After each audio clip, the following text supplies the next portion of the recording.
Okay, so this hand isn't too impressive. 4 lands. Our young drop is Yawgmoth, and we have 2 messengers. While we do have 2 pieces of the combo, we don't have anything to do on turn 2. A little bit risky, but if we just draw into Eldritch Evolution, this could be a turn 4 win. But we are on the draw. So I think we need a more aggressive hand. I think we need something better than this.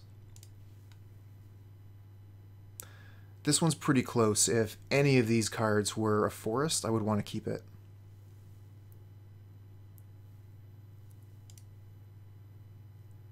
Okay, we're going to have to keep this. We'll get rid of probably 2 lands. So I'm thinking the forest and the Urborg. Keep the Twilight Mire. Awkward starting hand.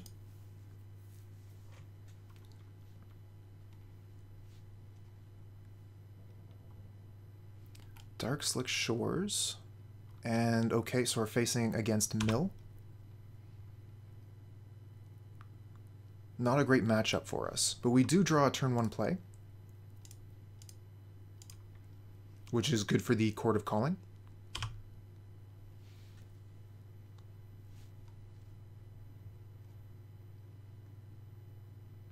And next turn we'll be able to start attacking. Okay, so no second crab. And we ditch a Chord of Calling here, so that's something they can rip out of our hand with a surgical extraction. Geralf's Messenger, okay. So we've got the pieces, we just need some more lands.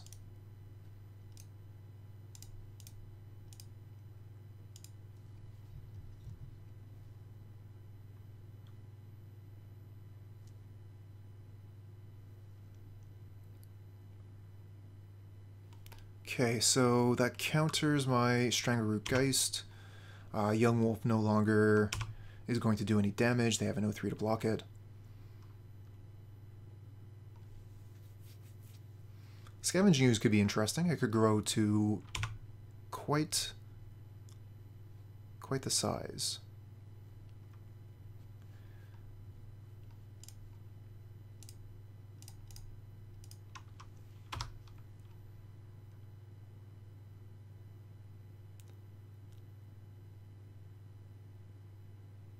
Looks like they have a very reactive hand here, another Drown in the Loch.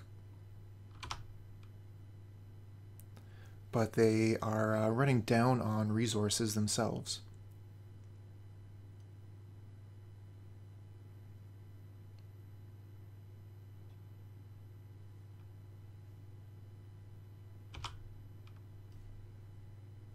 Okay, that's one of our Yawgmoth. And that's another one. Stumbling on those lands, though.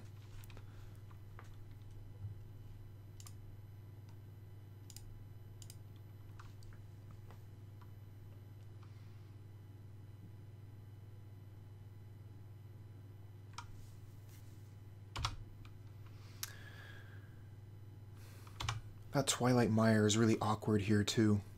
I would like to be able to Chord of Calling for Dryad Arbor, but that Twilight Mire is, well, I wouldn't have been able to anyway. The Dryad Arbor's in the graveyard, so I didn't miss out. Oh, they'll only be able to draw 1 card with a Vision of Beyond there, so that's a plus. Seems like the opponent is stumbling almost as much as we are.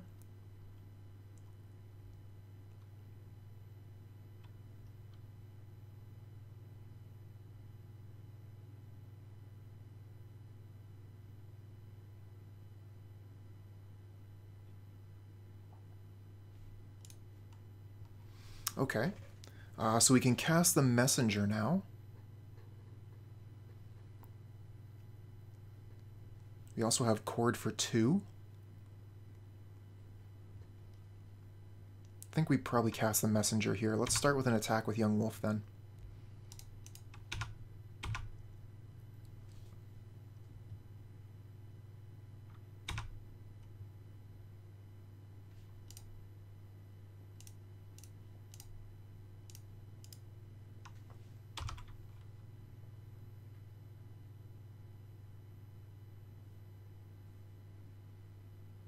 Okay, so that resolves. We still have 35 cards left in the library, but we can't get overconfident yet. They could absolutely draw something that totally wrecks our plans here. Okay, that's a pretty big mill. We only have 25 cards left in the deck, but 25 is enough if we draw a land here. We don't. But with the Spellskite, next turn we can Chord of Calling for a Yawgmoth.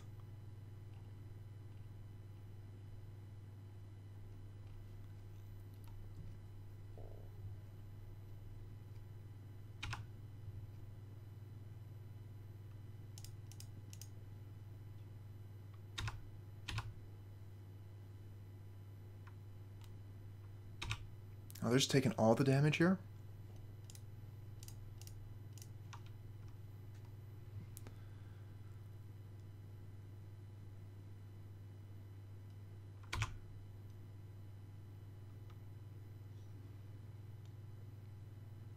Alright, we're hoping to be able to finish the game here. But this is still pretty close. They still have 2 cards left in hand. But I think the Spellskite gives us a bit of insurance.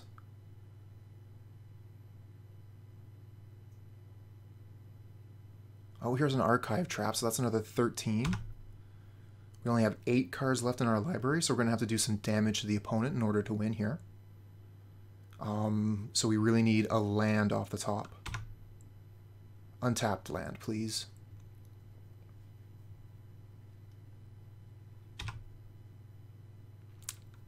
Okay.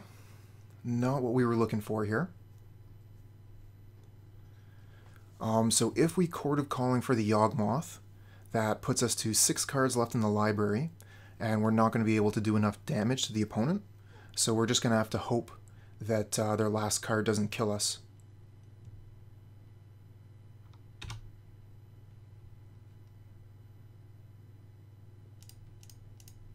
The Archive Trap there was actually very strong from the opponent. Basically nullifying this chord.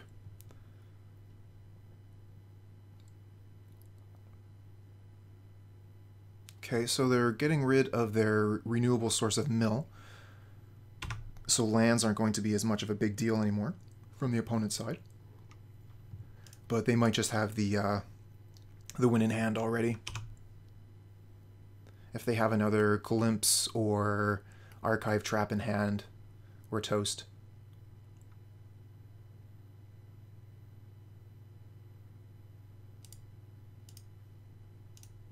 Okay, well, that was an awkward game.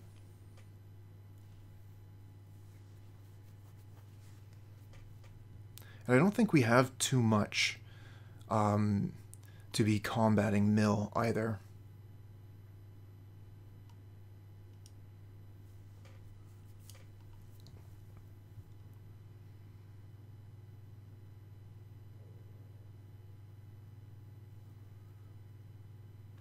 We could bring in Brontodon. Could bring in Fatal Push. Could bring in Veil of Summer. Actually, I don't mind the Veil of Summer, because we would get Hexproof from blue spells. Yeah, I think the 2 Veils should be fine. And then maybe we bring in Brontodon if we are still looking for a card. And I don't think we're going to be wanting to take out too many cards. Some of the Eldritch Evolution we'll want to take out because they have counter spells. Spellskite seems good here. Scooze seems actually quite strong. Eternal Witness seems really strong. Chupacabra is fine to kill the crabs.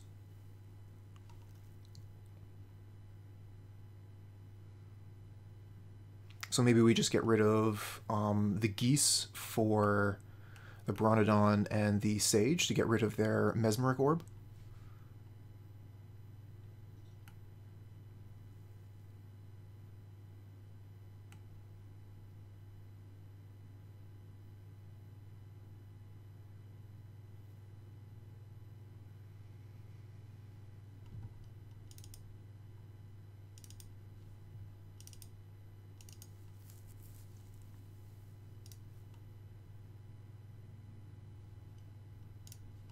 Okay, on the play this time we have a 2-land hand. So we have the Veil of Summer, Strangleroot Geist. Not a great hand, but we might be able to work with it if we can get the evolution to go off.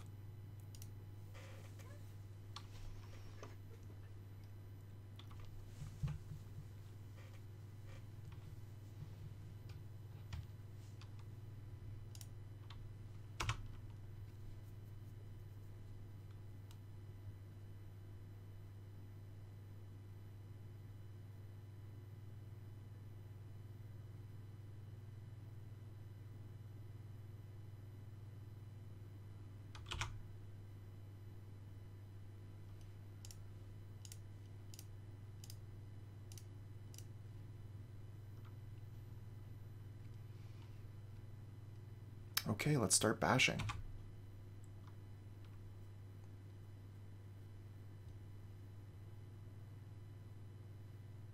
Sure. This is fine.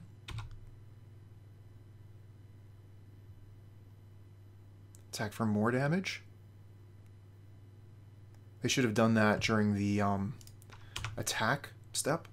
They wouldn't have taken any damage. Now they're going to take 1 extra damage. This also would have been fine if they were going to follow it up with a Surgical Extraction, but the way they played it out, they just took more damage for casting their spell.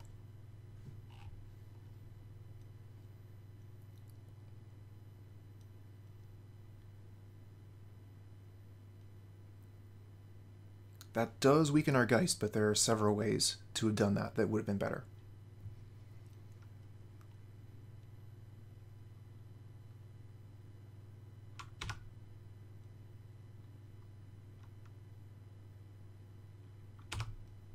Land off the top, please. Okay. So let's see here. We have access to Eternal Witness here, and we can E-Wit a forest.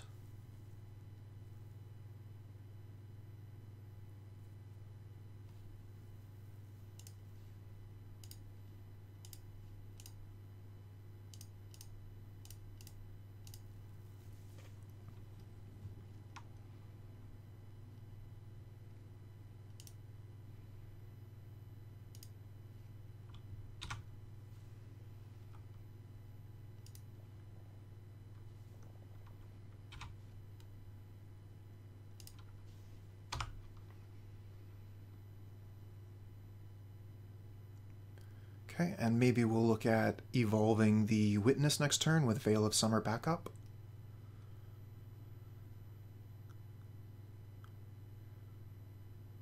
Would probably evolve it into a Messenger, so we would want to do that post-combat.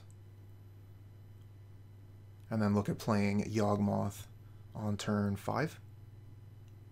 Okay, there's a Mesmeric Orb. And Fabled Passage gets them a tapped land this turn, so we don't have to worry about counter magic right now. Might be better in that case to just put Yawgmoth on the board, but then Yawgmoth wouldn't be protected with the Veil.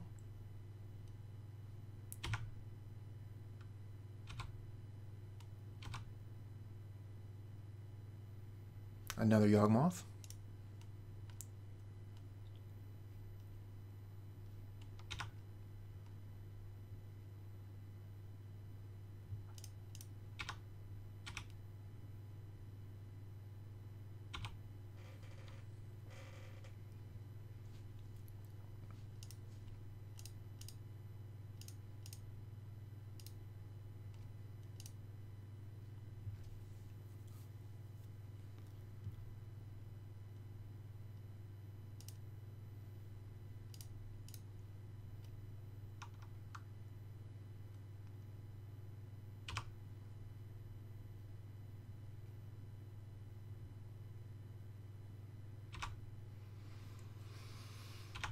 Okay, so we have Veil of Summer up right now, if they try and cast anything mean. But if we can get a land next turn, that's going to allow us to combo out. We're also just dealing 6 damage here, putting them to 1.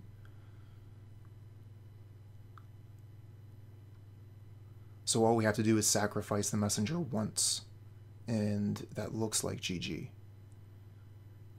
So we're really looking for a land off the top.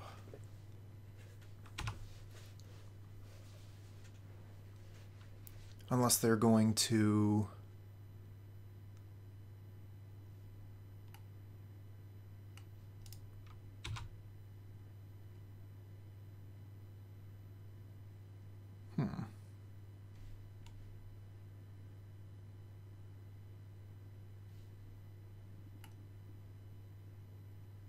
Oh, that's an interesting way to work that. Do we Veil of Summer this? I think we do. Probably can't actually Veil this. With the 2 mana up, they probably have a counterspell, so we would just lose on both.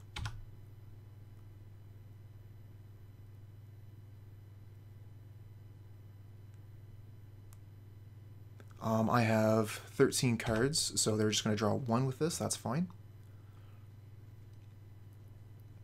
And it looks like they're tapping out here.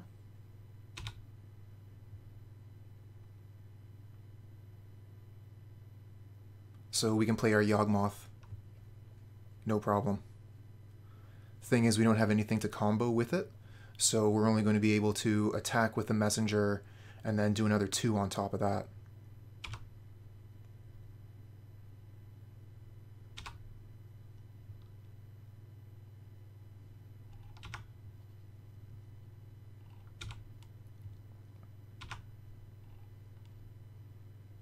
We do get a land, but it's a tapped land.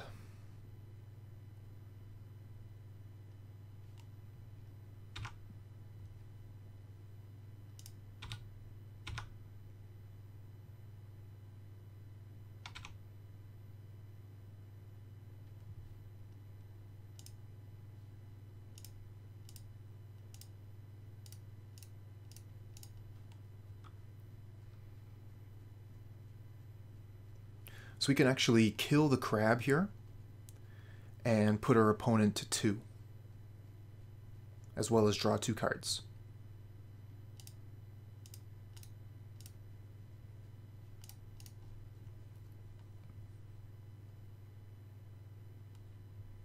If we had more mana here, we could proliferate, which would be the best of all worlds. Verdant Catacombs. If we had kept the Blooming Marsh in our hand, we could have played the Catacombs and held up Veil of Summer. That would have been pretty good. 31 cards left. 1, 2, 3, 4, 5, 6. Mill right from the get-go. So that puts us to 25.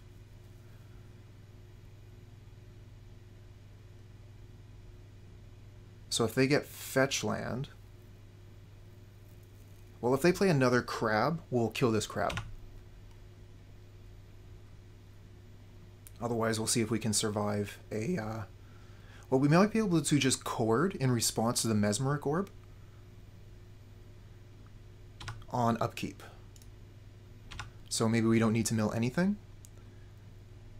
Yeah, we don't have any Geralf's Messengers in the graveyard yet. Let's take a look at the sideboard.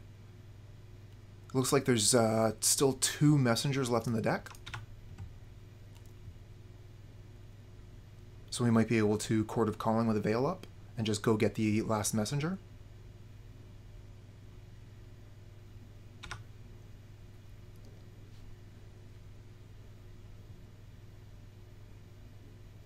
One, 2, 3, 4, 5, 6. So we can keep 1 land up if we tap both of our creatures.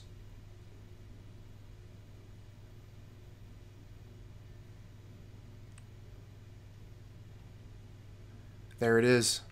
Okay, so we still have 1 left in the deck. And they have this Gravestorm thing.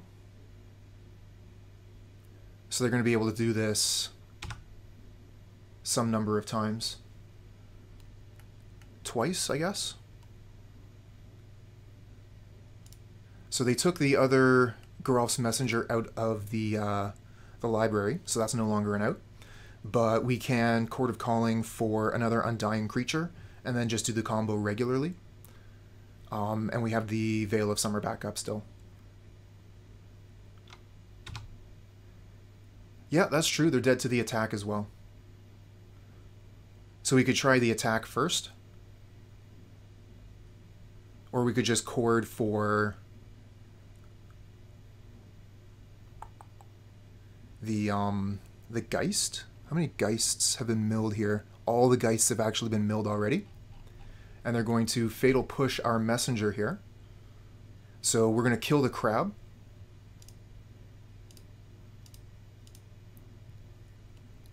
And they're still dead to attack. They have no cards left in hand. Yeah, exactly.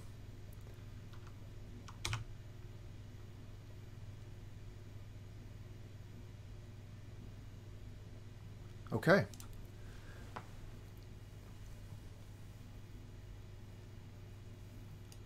I know, right? We are not ready for mill. I wish people would just put that deck down.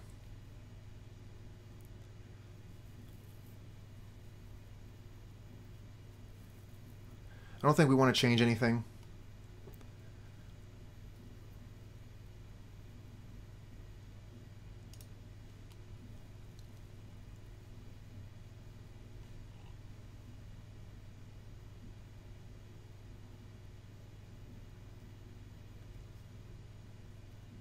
I know, right? One good-looking goose. I think one of my opponents didn't realize that it flies because it's just like sitting in the water like that. This hand is good enough. Have the turn 1 bird. Turn 2 Geralf's Messenger.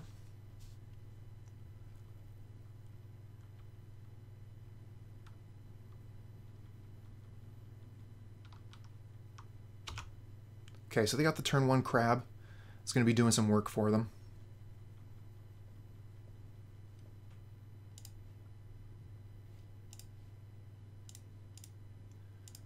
Been doing a lot of pain to myself this match with the Peatland.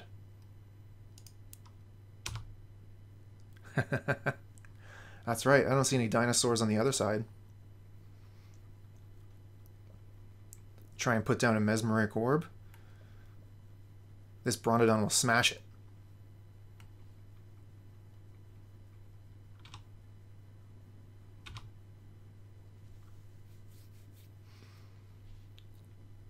Watery Grave tapped and pass.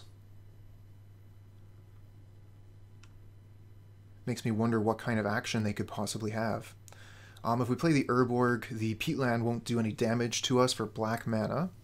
We could play the Geralf's Messenger next turn Yawgmoth. We could also go slow and play the Spellskite, hold a Veil of Summer, but I don't know, something about mill makes me want to rush. They don't have counter magic up right now. Let's get this zombie on the board so it can start attacking for us. I agree.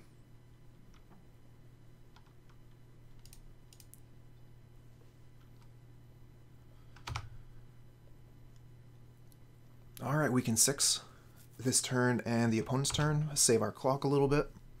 Our combo is very click intensive, so we'll want quite a bit of time if we need to make all the clicks. Alright, we've milled the Messenger.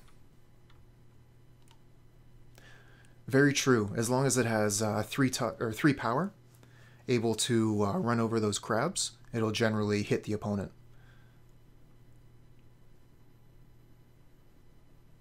Okay, so they have Drown in the Lock, which is going to give me another Messenger. Okay.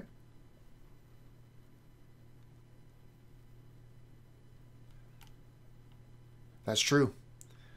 The crab that we saw last game was an 0-2, so the Strangleroot Geists could attack through it, but this one here, Geists aren't going to work that way.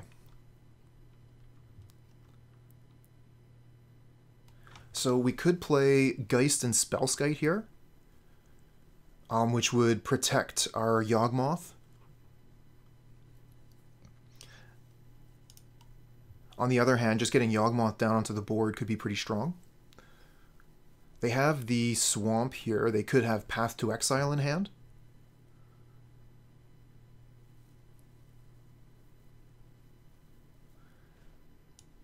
I'm really on the fence about which I should play, Spellskite Geist or Yawgmoth.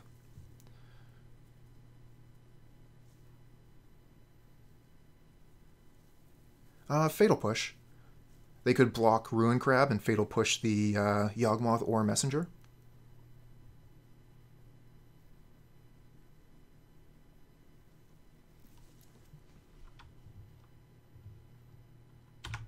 Alright, I'm going to put the Yawgmoth down.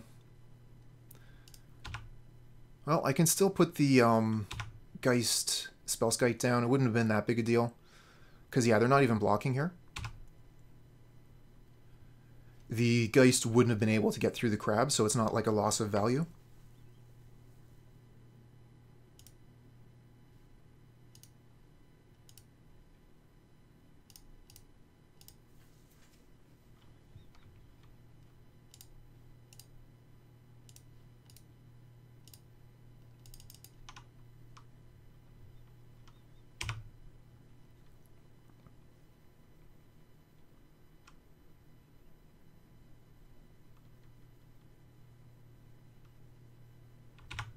Okay, here comes another crab. And nope, not a fetch land. Or a burrow. This is going to allow them to mill every turn. But we're hoping to win the game on our turn. Counterspell from the opponent could still mess that up unless we draw a land for Veil of Summer. Okay, they only have blue mana up now. We have more cards in the library than they have life. So we should be able to win the game here, regardless of land or not. Okay, we do not get land, but I don't think they're going to be able to counter our 4-drop with a single blue. So we should be safe. The one thing they could still have would be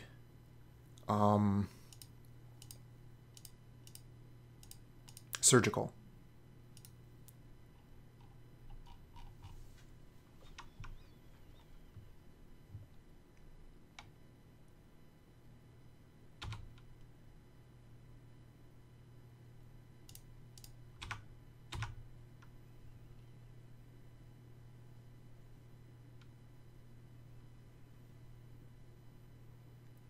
Sending a message.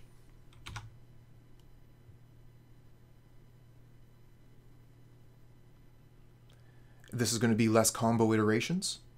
And it's also interesting just to see if they were going to blink. If they did anything, then I could just combo in response. But let's go. Let's do the combo.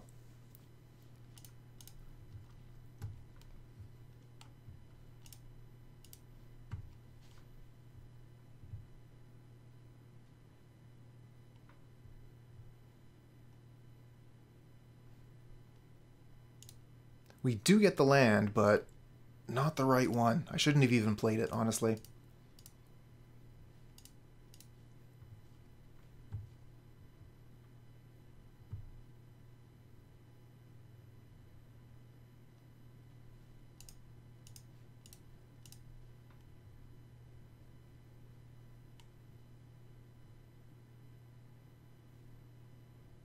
Nope. I think they would have played it already. And this is turn 4. Target sack.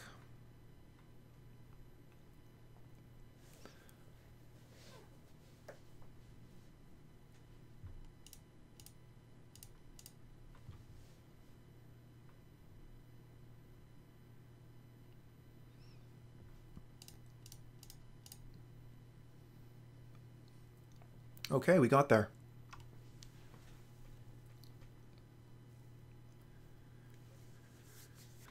This hand is a little bit awkward, but we can use the Chord of Calling to ramp. Not that we really need it. We have a lot of lands here.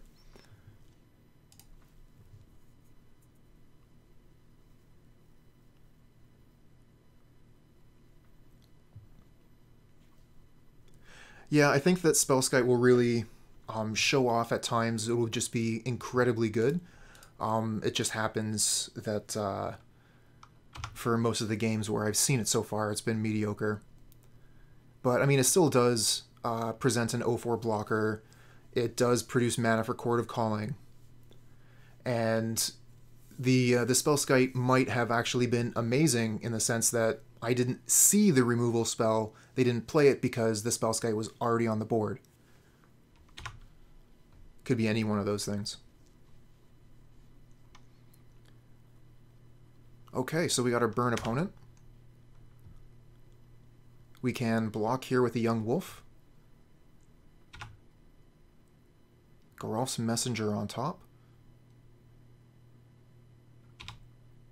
And then we'll have a 2/2 wolf, which can actually block the Goblin Guide. Yeah, that's true. I know, and who plays burn in this economy?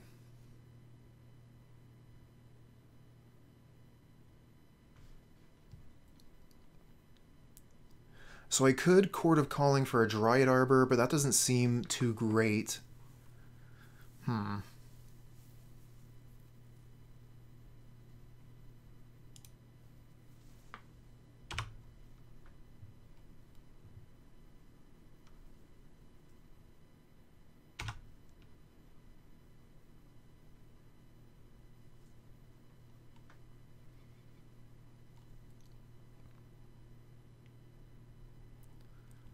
Just trying to think about some of the cards that burn play in their sideboard, which are bad for us. Path to Exile is one, and so they're just going to straight lightning bolt this this wolf, huh?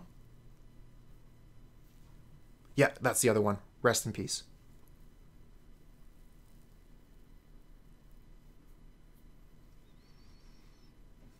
Well, so much for the pseudo scry if I want to go get Dryad Arbor. I was hoping the young wolf would be able to block here, but it is going to save us some life. If we get the forest here, we can't play the Geralf's Messenger, huh? So we have to shock ourselves.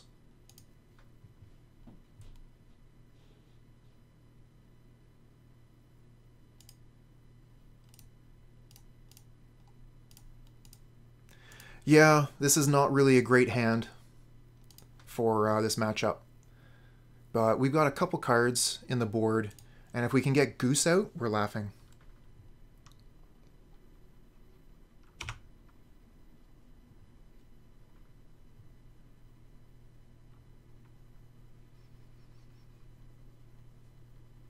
And of course, any spells that are heading towards our creatures are not heading towards our head. Ooh, second Goblin Guide, that's a pain.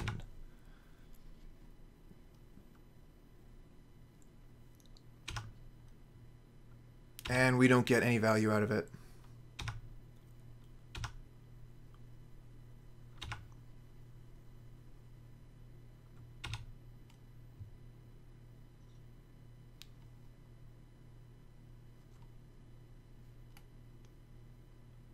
Old School, Christopher Rush. And of course the old snow-covered, I believe these were released in Ice Age. So one of my options here is actually to Chord of Calling for a Gilded Goose. I could just start gaining 3 life a turn. But I think I need some sort of board presence. I could fetch for a basic swamp, put the Geralf's Messenger down.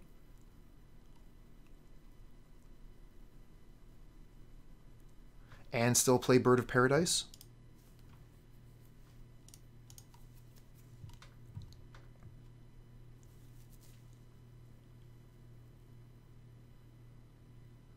Good morning, Doll of Cutie. Thanks for the luck. I'm going to need it. Burn is a difficult matchup for this deck. Because we generally want to be in a position where we have more life than the opponent.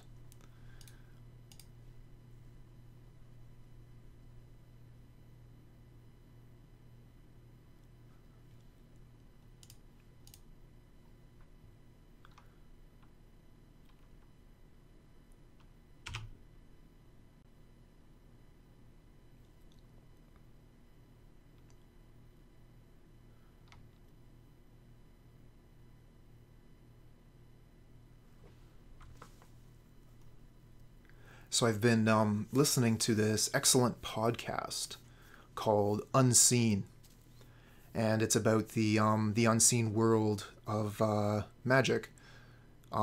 mythical creatures and wizards and such are living amongst us, but we don't know it. And it's about some of the experiences that they go through, either in learning about this magical world or introducing other people to it, or just, you know, like a day in the life. Okay, Lightning Helix, they're really taking it out on us. We're going to be going to 6 here.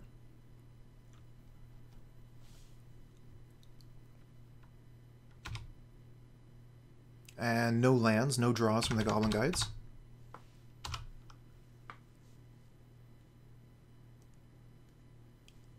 No, this is going to be a rough match. We did manage to get there on Friday versus a Burn player, but it was not easy.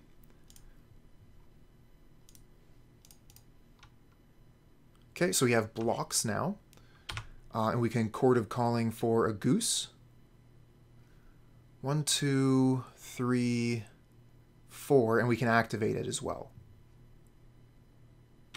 Okay, so we're not out of this yet. And by activated, I mean eat the food.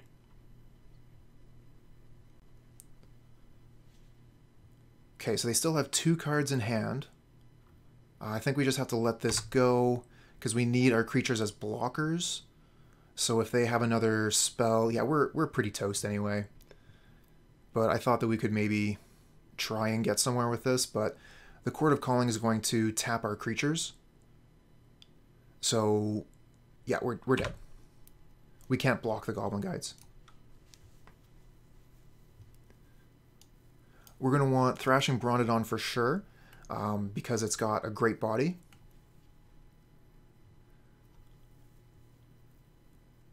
Kitchen Finks, definitely.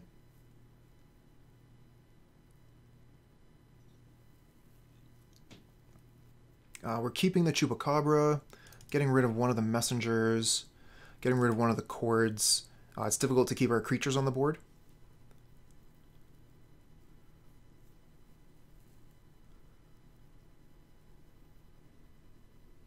I wouldn't mind bringing in the Reclamation Sage.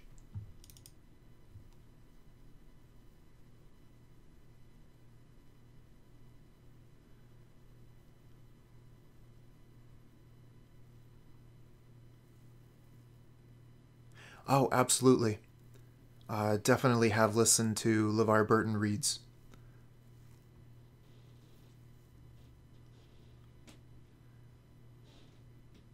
But you don't have to take my word for it.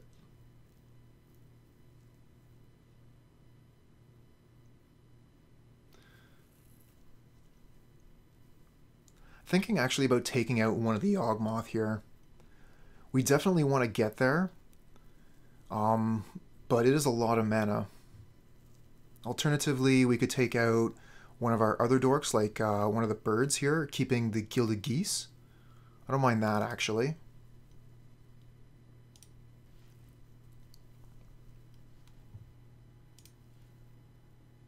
One land and it's a Twilight Mire. Must mull.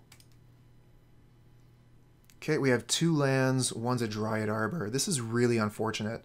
If opponent just like lightning bolts our Dryad Arbor, what are we supposed to do? I'm going to mulligan to 5.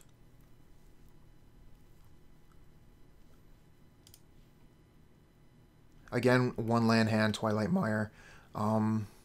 We're just getting unlucky here with our mulls. It happens. We're going to keep this. We have to put back 3 cards. Dryad Arbor for sure. We're going to keep Blooming Marsh. Both of the marshes. Probably have to put back Messenger. I really wish we could just stick with this. We're going to play the Wall of Roots. Hey there, handsome.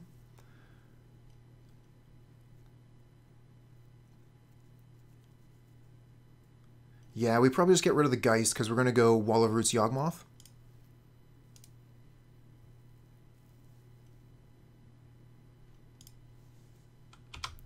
And opponent is keeping with a 7. Alright, we'll get put out of our misery nice and quick, and we'll move on to the next match. But don't think we aren't going to fight. We're going to give it all we got.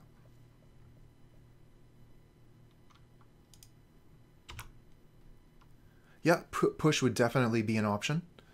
The burn creatures are very strong, so being able to get rid of any of them would be advantageous.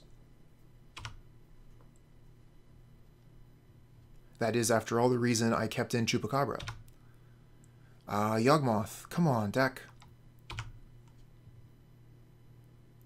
Alright. We'll play Wall of Roots, and hopefully draw a land.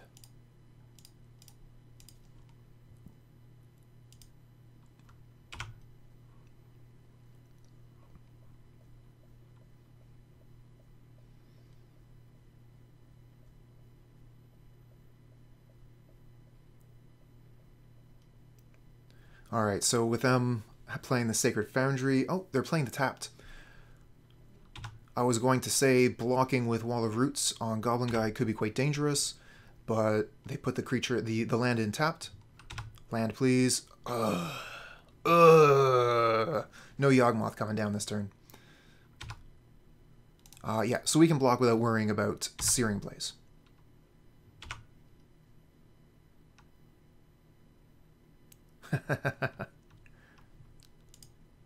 No kidding, huh? Balloons are a wondrous thing. Bubbles, balloons, boxes.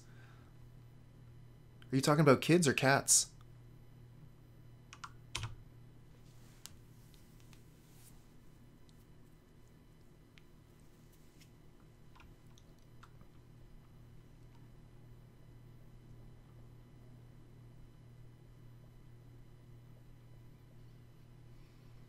Sacred Foundry tapped.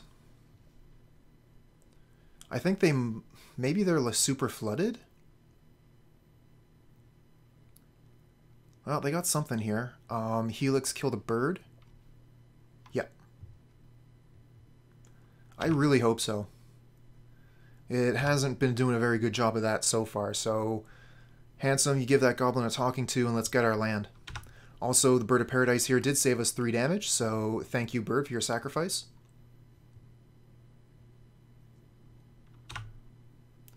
Oh, no, Khalni Garden, why? Rough.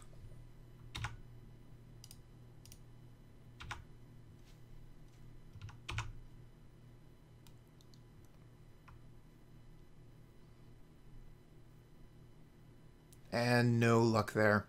So we can play the Khalni Garden, and we can Eternal Witness back the bird, I guess.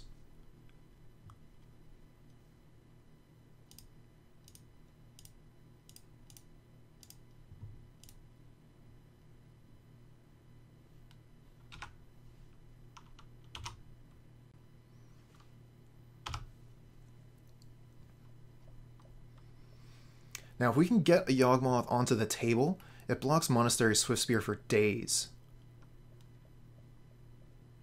But this is turn 4. Turn 4 and we're still at 15 life. Opponent still has 4 cards in hand, but they've been playing their lands tapped, and it's kind of made me think they're just super flooded. Here's a Path to Exile on Wall of Roots.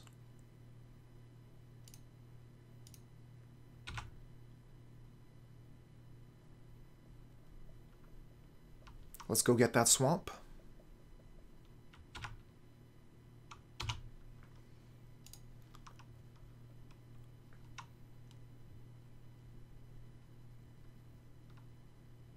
They might use another spell on our Witness here to keep it from blocking the guide, or they might just attack with Swiftspear. Okay. I'm into blocking both here. We got an Eldritch Evolution on top.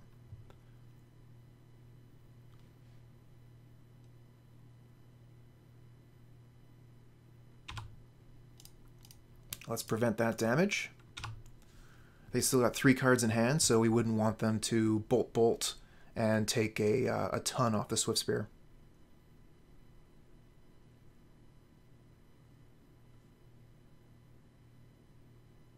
What do they got here? Are they going to kill one of our creatures post blocks? Oh, they're going to give the Goblin Guy double strike. This is super good for us. That would have been way more effective going at our face, I think. But they do kill our board.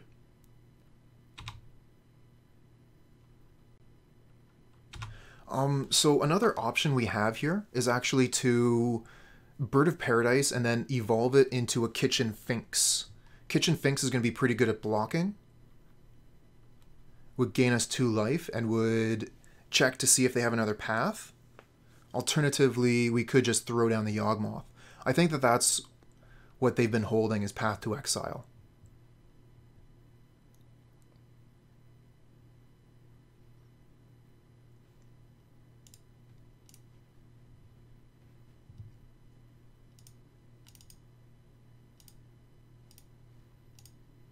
Yeah, we'll get them to Path to Finks, so we can keep a Yawgmoth.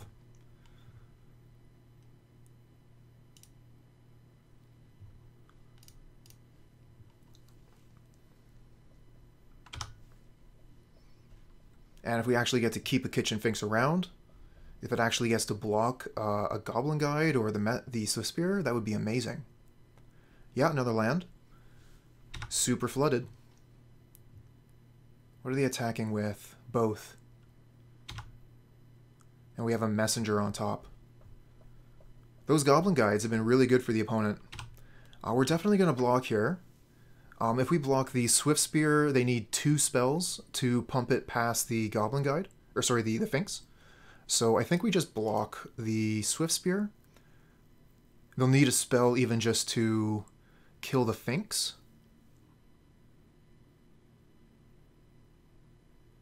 Yeah, their guides do know the way. But that's another reason why I'm not blocking the guide. I would like to give the guide another chance to draw us a card. Thanks, Como. So it does look like they do have another spell to play. Skullcrack. Okay, so we will not gain the life from Finks, but we are preventing the 2 damage from Swift Spear, and it looks like we will be able to kill the Swiftie. Unless they have another spell to play.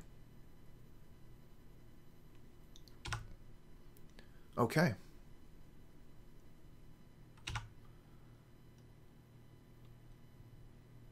So we got our 2/1 Ouphe back. We're still at 12 life. And now we can play Yawgmoth, finally.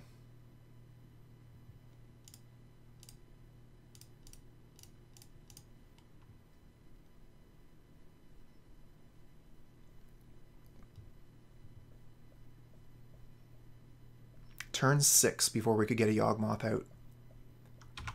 They're going to draw a card in response. Okay. And we'll pass here. Wait to see what they're going to do on their turn. But it looks like we're going to be able to get rid of that Goblin Guide anyway. And we have either Geralf's Messenger follow-up or secondary Yawgmoth if they have the path. Lightning Helix and Boros Charm. That's true, we would be at 5. They have 3 cards in hand. 5 damage with 3 cards is nothing for burn.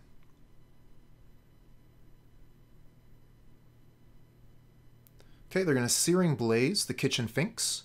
They haven't actually played a land yet. The question is, do I lose a life here to draw a card?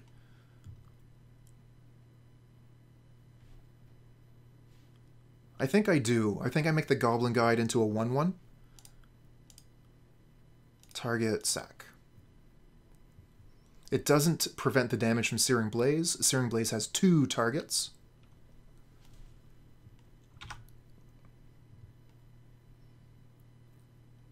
If they want to attack in, I will block. If they want to spend another spell to kill Yawgmoth, that's fine.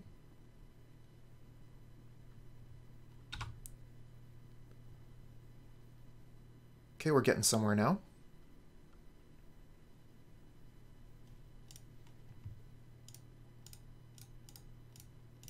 Still, only at 10 life here. We are still in quite a bit of danger.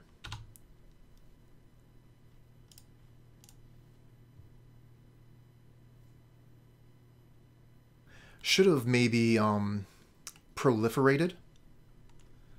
But yeah, I could The risk is I'm going to 9 in order to do that, which is not a great thing to do.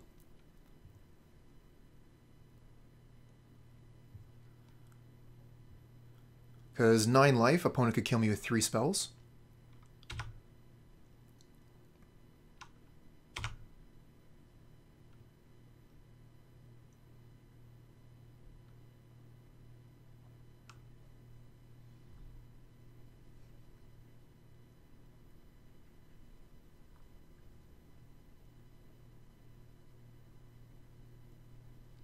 There's 1.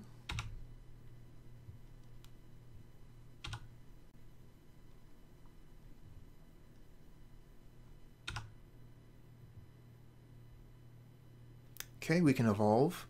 Can evolve the messenger into something, or we could also go get a goose because we don't have lethal with a combo. I kind of think I want to evolve something into a goose so I can start gaining 3 life a turn.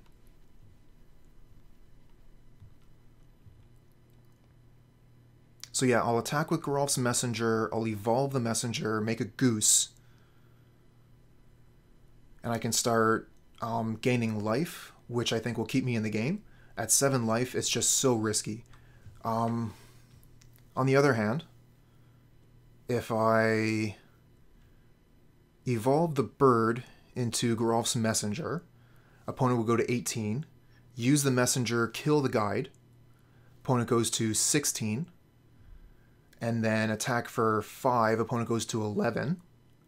But yeah, the 2 cards in hand, they could just straight up kill me. I really want to go get Goose.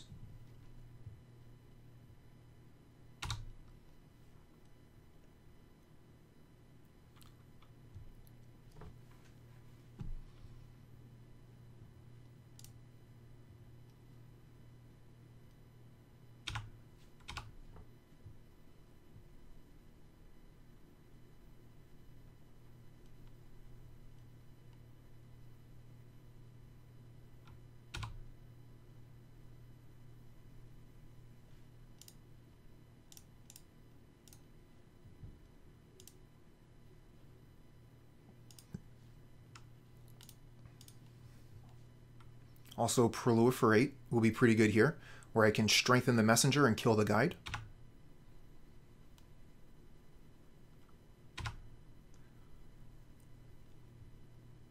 Alright, time for the secret weapon. Gilded Goose.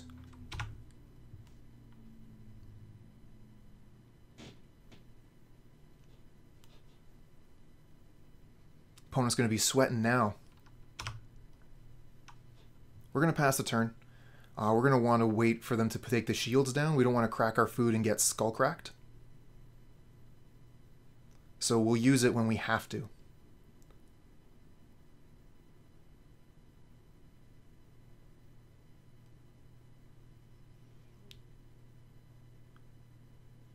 Boros Charm, yep.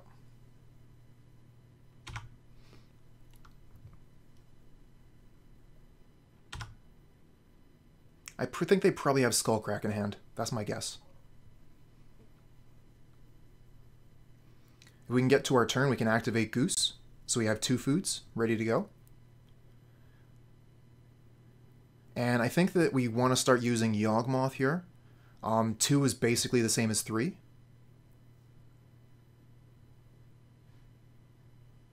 With the bird, I think I'm fine. The bird makes 6.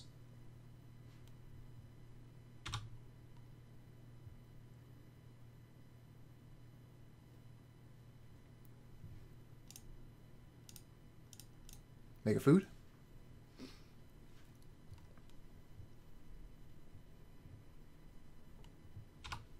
Attack with messenger.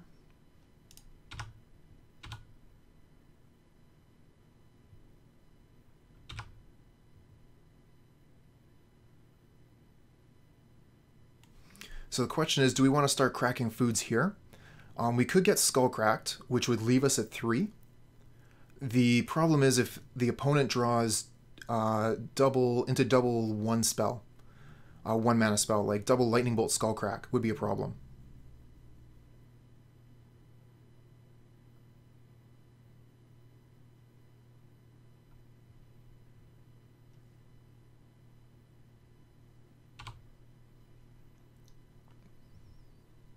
I would really like to react to them doing a thing. But I'm pretty much going to have to use these foods this turn. Well, I guess if they do nothing, I'll just have to pass the turn. Go to my turn, make another food. Attack for 4.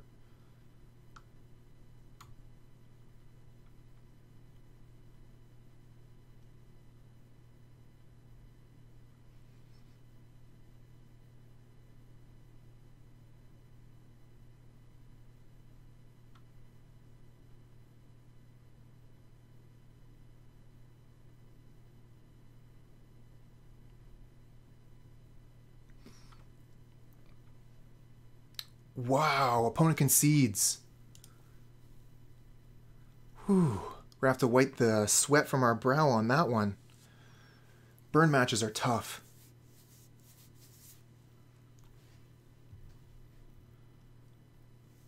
Alright, so we were thinking we could bring in a Fatal Push.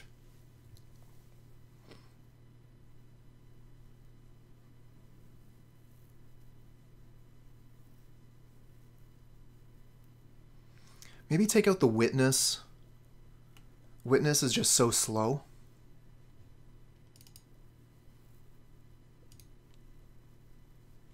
I mean, it seems pretty nice to be able to like witness a Kitchen Finks, but when is that going to happen? I mean, it's okay. We got turn 2 Wall of Roots, but we got nothing turn 1. Opponent's going to run us over with their dudes. It's pretty close. I'm going to keep it.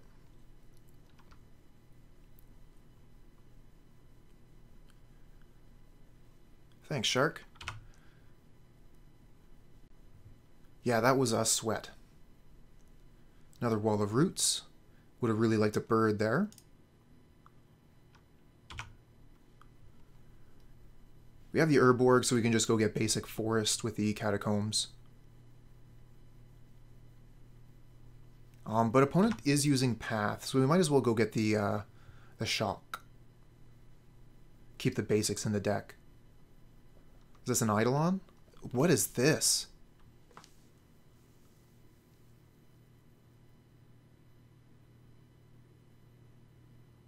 Okay.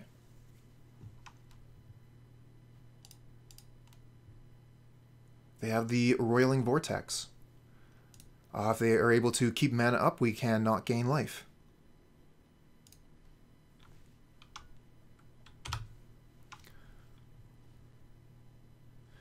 And this is also going to be doing a damage to us and to the opponent every turn.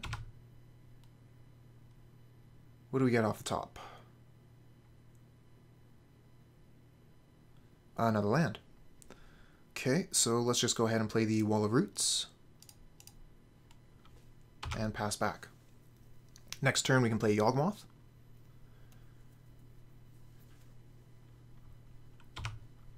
We are going to have to get some damage in before we can combo. And opponent is going to be obviously playing spells during this time, so we can't really count on having more life than the opponent at any time. But if we get an opportunity to Chord of Calling for a Goose, then they're going to have to start keeping mana up for the Vortex.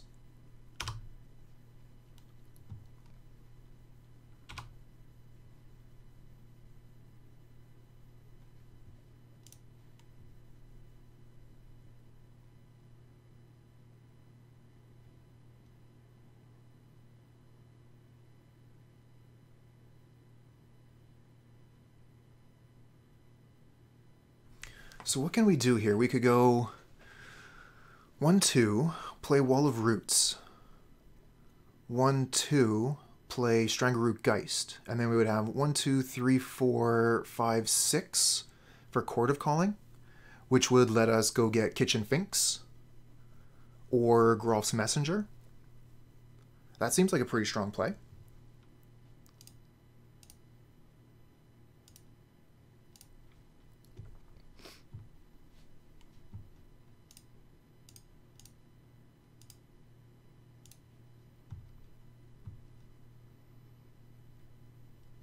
But we would have to keep the Geist untapped in order to do that. 1, 2, 3, 4, 5, 6. So we cannot attack with it. We also can't do it this turn. We have to wait till the opponent's turn. So if they like tap out to do a thing, we're not going to be able to get the mana from the Wall of Roots to do a big chord. See, so they did tap out here. This would be a really nice opportunity to gain the life through the Vortex.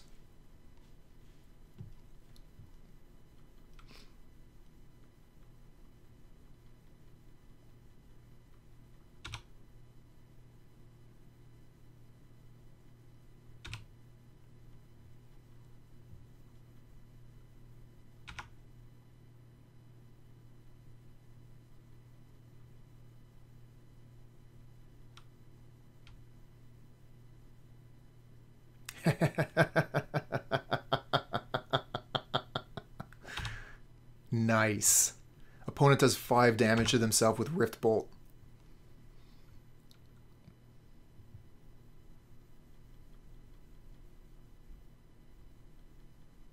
A little bit of a non-bow there with their card.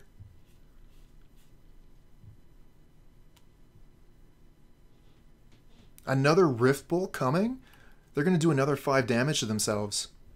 Tap all your mana. Tap all your mana. I'm going to Kitchen Finks.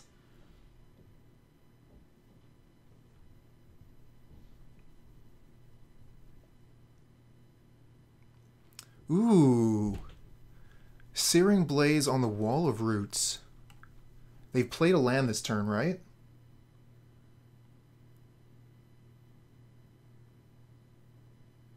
They did, Inspiring Vantage. So we're going to lose our Wall of Roots to this because we want to use the Chord of Calling to get Kitchen Finks. That's fine. I'll sacrifice the Wall of Roots for a Kitchen Finks.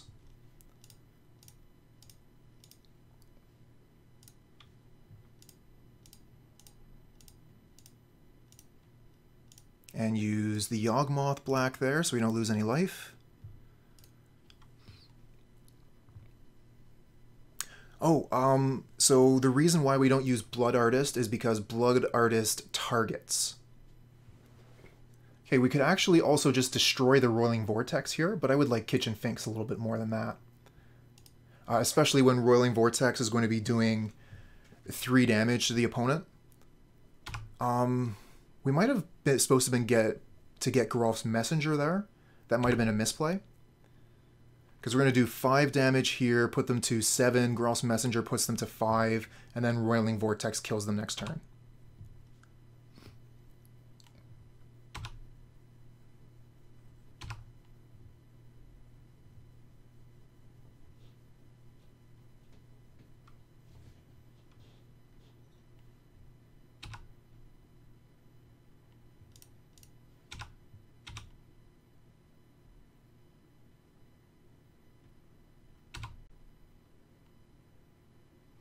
We could also Yawgmoth to go to 11 by sacrificing the Kitchen Finks.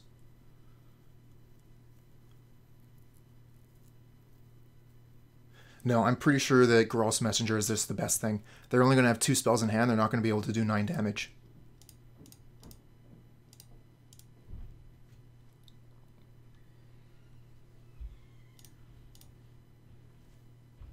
That should be it.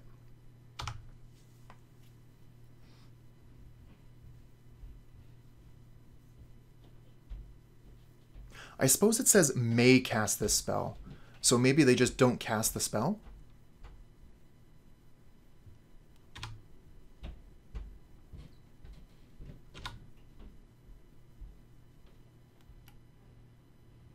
No, it just says cast it. So they die to their own Vortex. Very nice.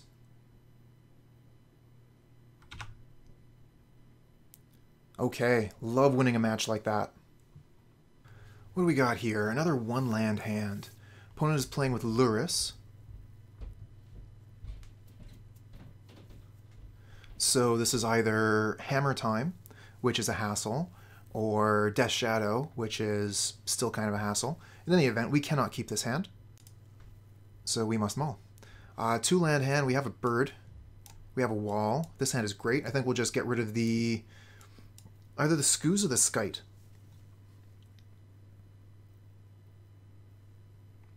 Dollar Cutie, you only have to invite the bot one time.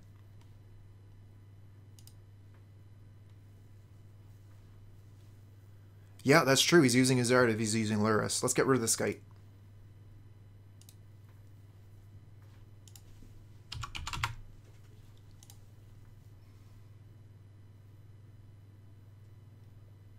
Sacred Foundry, Bomat Courier. Okay, so it looks like Mardu Shadows would be my guess.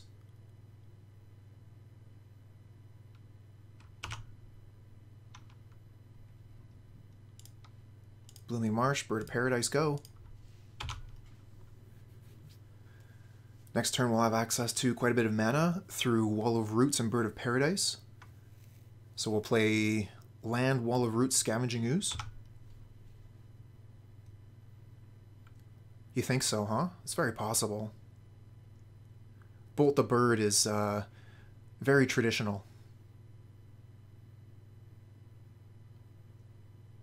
Ooh. They got a Wild Nicatl. So this looks like the old Suicide Shadow deck.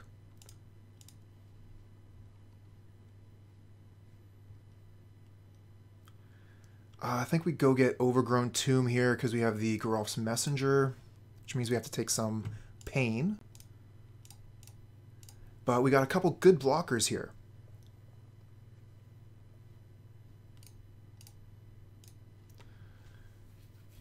Bomat Courier is going to be able to draw the opponent some cards, though. They'll get an extra card on it this turn, and then an extra card for next attack.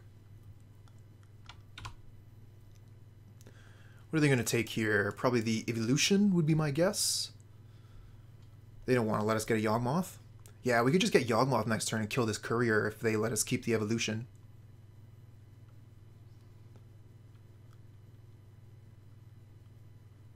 Yeah, they take the Evolution. That makes sense. And this is a... Ooh, Tribal Flames. Yeah, that's 4 damage to the Wall of Roots. Bye-bye wall.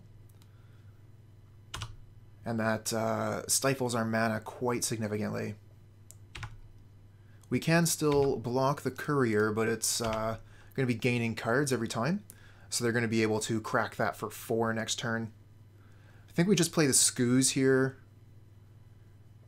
We could play the Young Wolf as well, or we could just play the Geralf's Messenger. I think we just play the Scooze.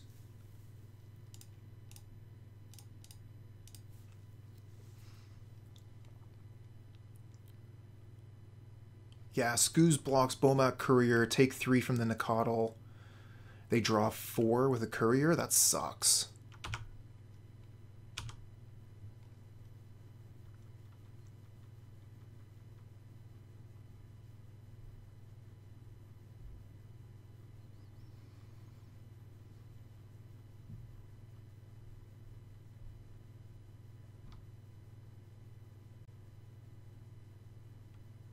There's a Tarmogoyf.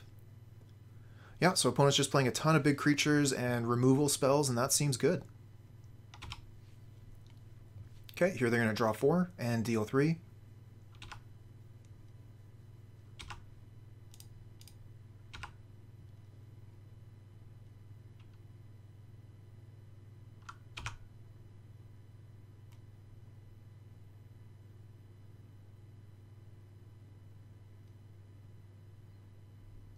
Opponent is definitely on the better creature deck, but they don't have combo. So if we can survive long enough, we can still win. This could be Shadow here.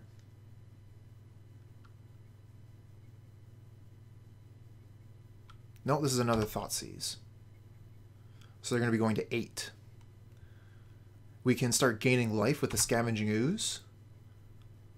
Pulling creatures out of the yard. We might also just want to play this Young Wolf as a good blocker.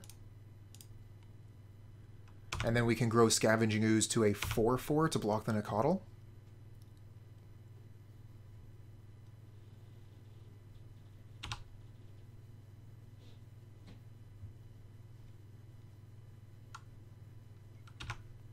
Just hoping for no bolt. But they do have 2 cards in hand, so they could have all kind of gas. Opponent looks to be playing a pretty cool deck. I like how they've brought this style of deck into the future. Okay, here's the Tribal Flames. That is going to do lethal damage to the Skoos. So I can gain a bit of life with it, but that's all. I think that it's probably more worthwhile to keep the food on the board, so we'll just gain 1 life. Or we could take Lightning Bolt out of the graveyard, which would shrink the Tarmogoyf. Opponent has 1 creature in the yard. Let's just grab that.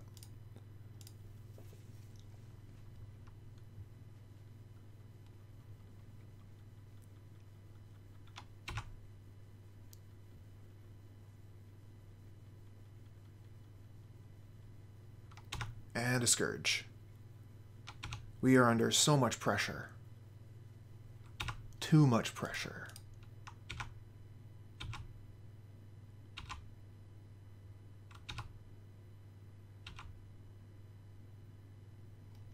Spellskite. I mean, that does block the Nacatl turn after turn.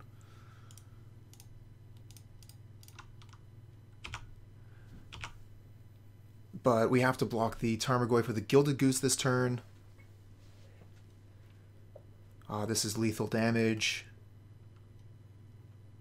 I guess, yeah, we Spellskite on the Nacatl, Young Wolf on the Scourge, and then we take 5, go to 2. We died a Lightning Bolt, but we're dead anyway.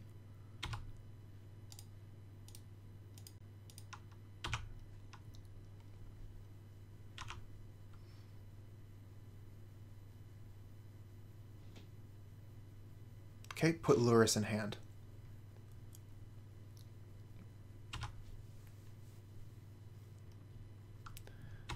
Yeah, that's not going to happen. We're toast. Our removal is Ravenous Chupacabra. Okay, so we're playing a creature-heavy deck. Kitchen Finks seems good. Fatal Push seems good. Plague Engineer has Death Touch, which is going to be its main thing, so I don't think that's going to be good enough.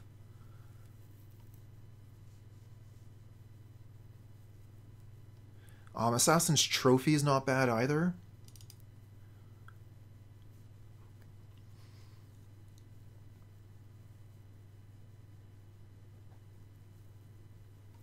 Gonna want to take out Eternal Witness, it's too slow. Probably take out the 2 Gilded Geese as well, because we're going to want to keep the Scavenging Ooze, we're going to want to keep the Spellskite, we're going to want to keep the Chupacabra.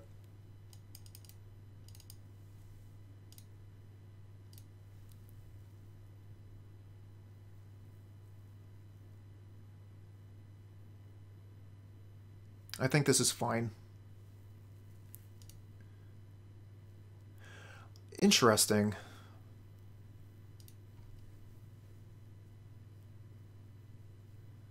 I don't think... That's interesting. It would shrink their Tarmogoyf, and it would nullify their Lurrus.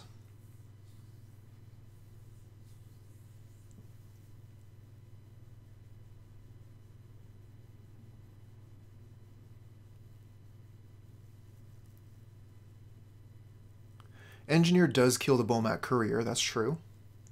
And then it has Death Touch, but they are very diversified. I'm going to submit like this and see what we can do on the play.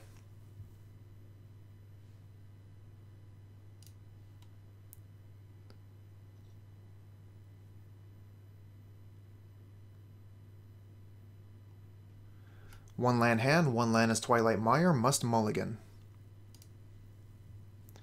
Look at that, chat. We got 2 lands this time, but they're both Twilight Mires. They only make colorless manas. We have to mulligan.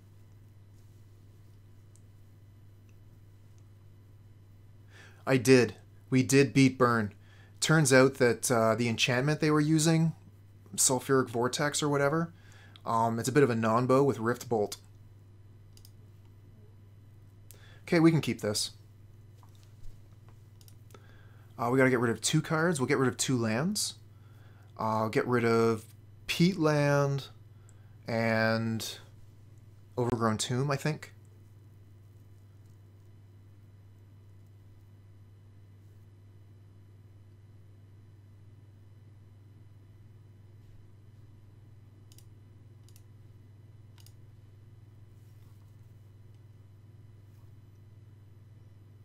Looks like our opponent is right there with us on the mulligans. They mulligan to 5 as well.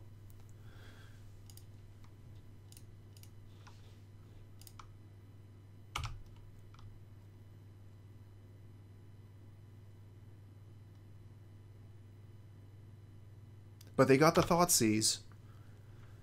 So they're going to be stripping our hand. Get rid of that Geralf's Messenger. So we've just got fluff. We could play the Overgrown Tomb tapped. That would mean they know exactly what's in our hand. I think that I would rather just play the Twilight Mire here and keep them unawares of what we drew. So they might use another Thoughtseize or something.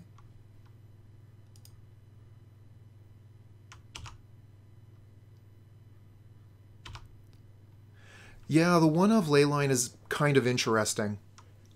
We're already using the 2 better spells in Scavenging Ooze and Yixlid Jailer. And honestly, I haven't been able to find another card of that kind of level. So I would rather just have the option of maybe getting lucky and getting that Leyline off the top. And we can actually cast Leyline very, very early. We can put that out on turn 3 without a problem.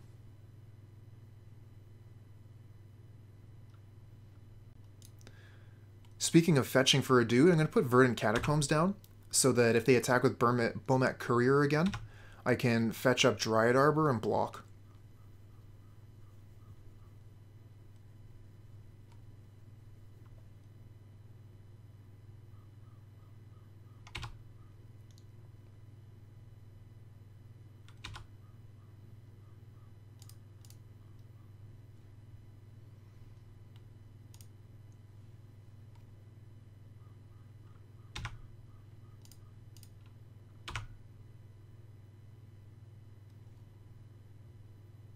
Yeah, but then we would have to play white. It's fairly difficult to splash in this deck.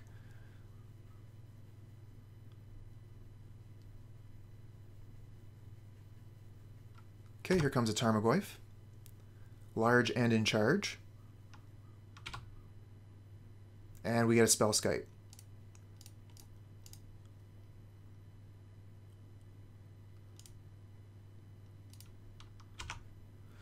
Okay, so we've got a whole lot of toughness. We got 10 toughness. 10 toughness. Opponent's at 9 life here. We could just get some messengers. Okay, they're putting Lurrus to hand. And we get Trophy. Okay, we're just going to have to pass again. Trophy would be the first instant, so that would get Tarmogoyf to size, where it can attack through Wall of Roots. But I can't let them keep a Lurrus, because they could just replay Tarmogoyf over and over anyway. But if they have Thoughtseize here, yeah, I'm going to have to Assassin's Trophy the Tarmogoyf anyway. Because otherwise we just lose the spell. Might as well get rid of their creature, give them a basic, and then make them take 2. So they'll go to 7 here.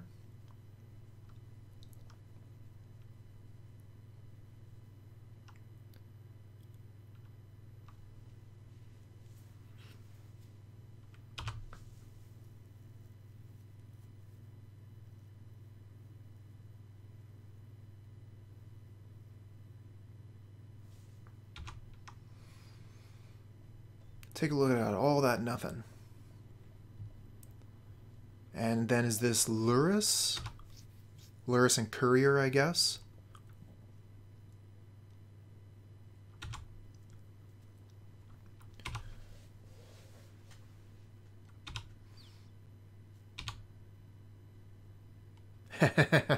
Right? Good thing we're not set up for a Doran League. Oh, what is going on?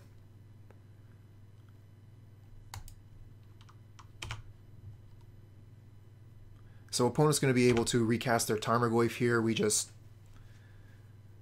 have nothing to do. We got all the mana, we got all the toughness, but we're not really doing anything of note.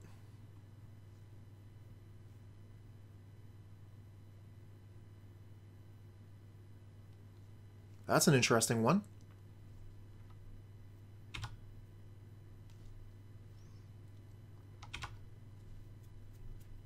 So they're attacking with Lurrus, and that's going to gain them life, but I can still block. And depending on what they have, they might be able to kill whenever creatures. So I'll block here and here.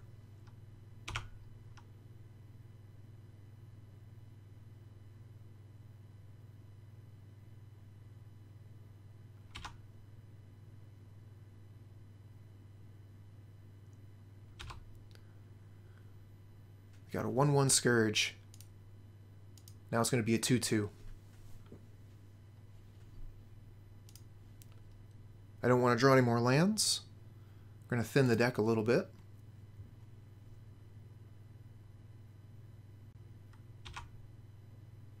But, of course, we draw another land. Bit of bad luck for match number 3. It'll be over soon and we'll move on to another match.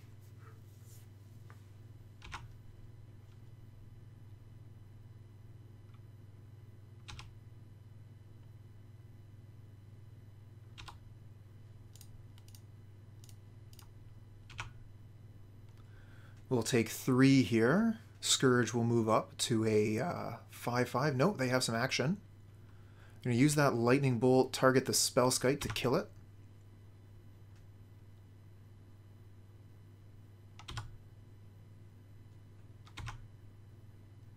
Okay, we finally got a card. What is it actually going to do, though? It could go get Yawgmoth. But what are we really going to do with Yawgmoth? We could kill Bulmat Courier. None of their creatures are human, so it doesn't have protection. Could go get...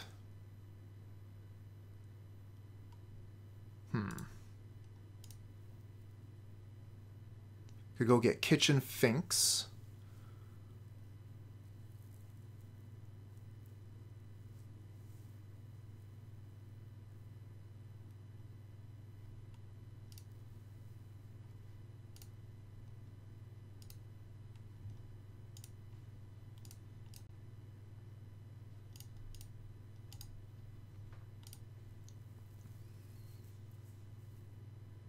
Oh, they just have a counterspell? Alright. Let's end this. End my suffering.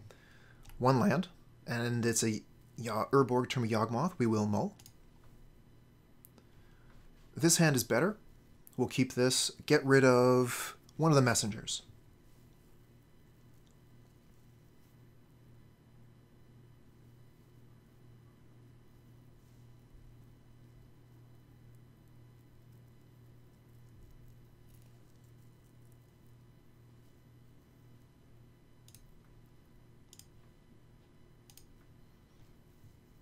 Okay, opponent is keeping at 7. We'll just play Blooming Marsh pass. Nothing to see here.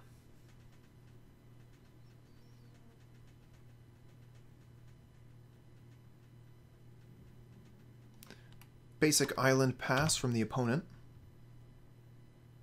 Do we get a land off the top? We do not. Scavenging Ooze could be quite good against what a Storm player is doing, but let's start with the Strangleroot Geist. Get some damage on the board.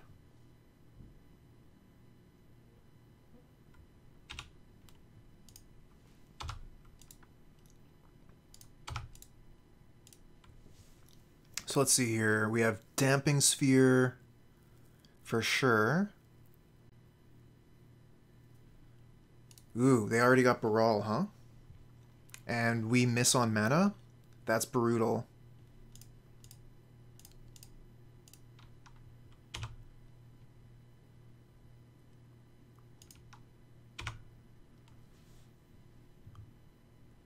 offering up the Geist to see if they'll grow it. They decide not to.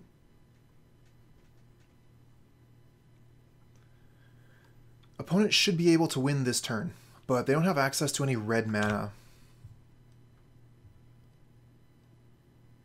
Again, missing on lands.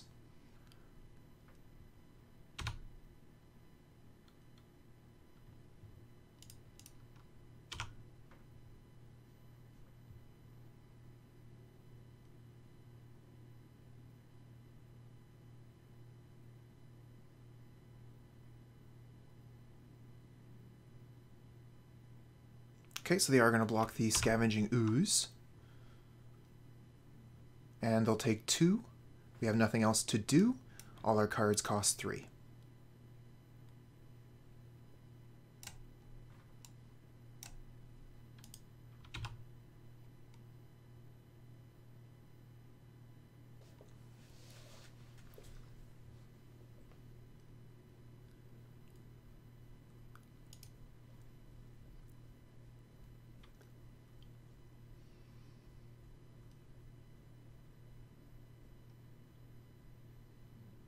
Okay, they're going to repeal the Scavenging Ooze. We might as well get rid of the Sultai Vision. Sea Lundi Vision? Whatever it was, it's gone now. Got Steam Vents. Okay, they're going for it. This could be the end of the game here. Let's just go ahead and 6 and let the opponent do their thing.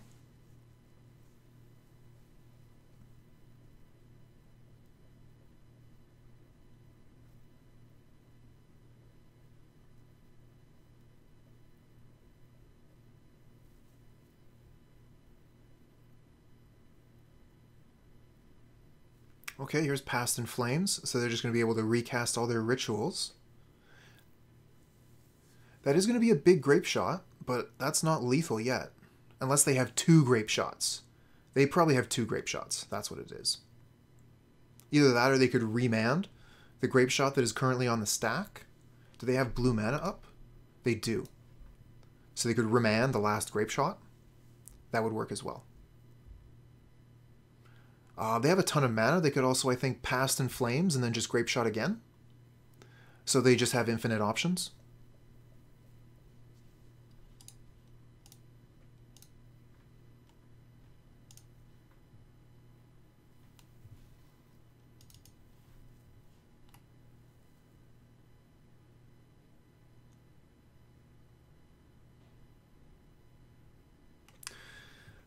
Let's see here. I'm going to need to do a little bit of research. Give me a second.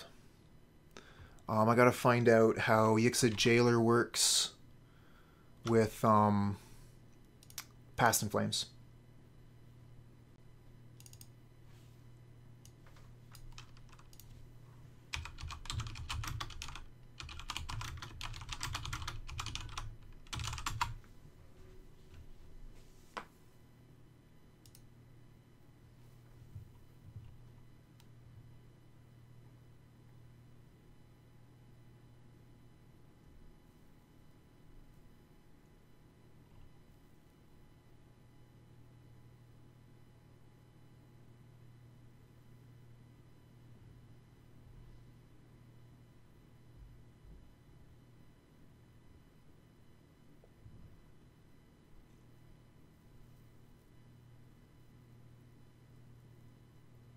Okay, so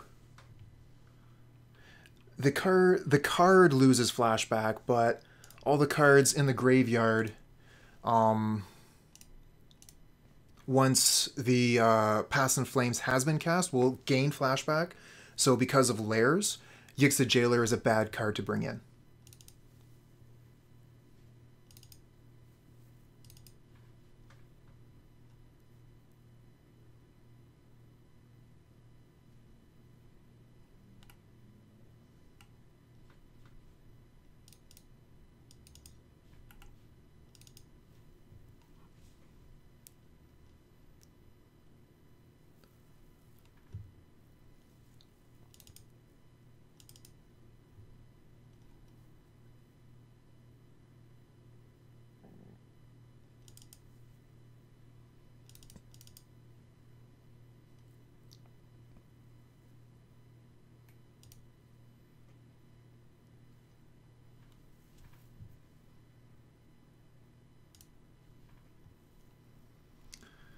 This hand is fine. We'll keep.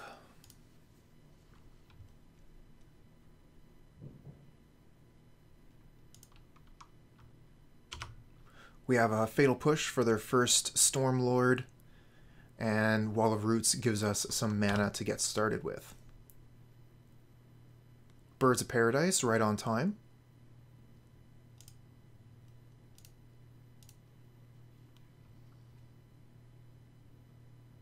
Gonna go with Swamp here. But we still can play the bird because of the Wall of Roots. So our mana's looking pretty healthy now.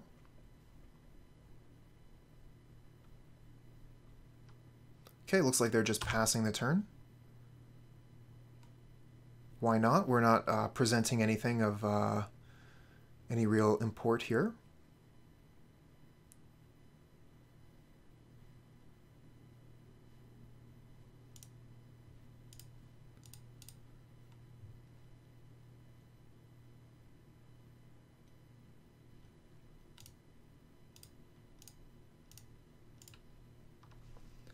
Let's just build out a board, and when we draw Collected Company, we'll be ready to go off. And we have the Bird of Paradise here ready with a Fatal Push. They could remand the Cutthroat here, that's probably what they're thinking about. We do still have the ability to recast it, but that would take us off Fatal Push. And they let it resolve, so you don't have to reveal that we have something we want to be doing on their turn.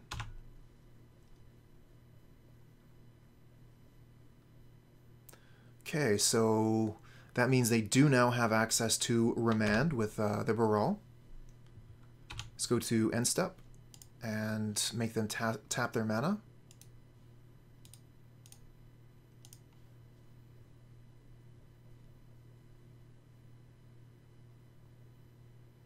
Okay, we got rid of it. What do we draw? Yawgmoth, not great. Let's draw a card.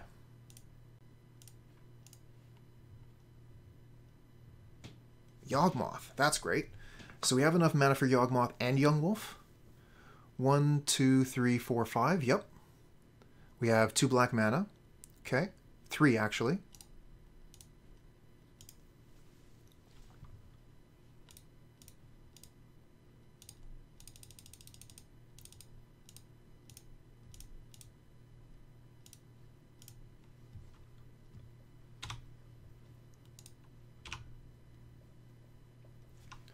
We've already played a land this turn. We're out of mana. We're just going to pass here with this board. And if opponent plays another Stormlord, we will kill it. That is the plan. Maybe we don't need to kill it right away. Maybe we can wait until they blink. No, it looks like they're not going to be blinking. Looks like they're going to be moving into action here. Okay, well, let's jump into action ourselves.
Okay, we killed their goblin.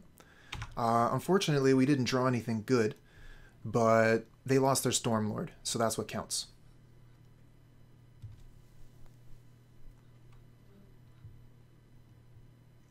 Okay, they're going to reload with pieces of the puzzle.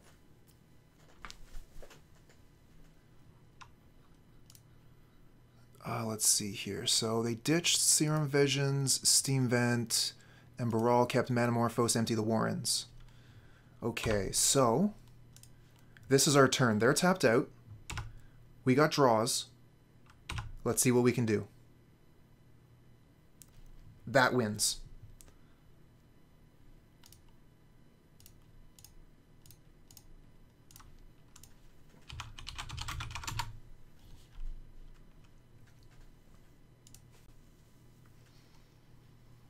Okay, so we managed to get one on the Storm. We had a lucky Fatal Push for their first Storm Lord, and Yawgmoth took care of their second.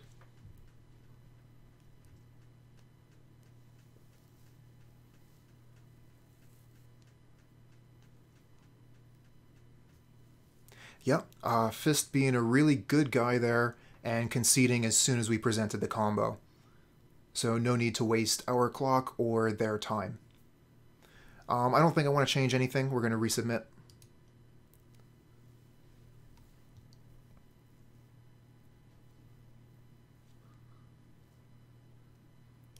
Okay, we have Bird of Paradise, Wall of Root, Strangleroot Geist.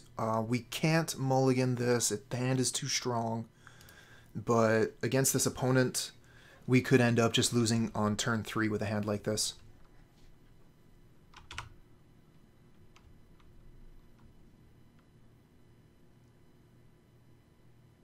But turn 2, Wall of Root, Strangleroot Geist. That's pretty good. Ooh, and we got Eldritch Evolution too. We are so close.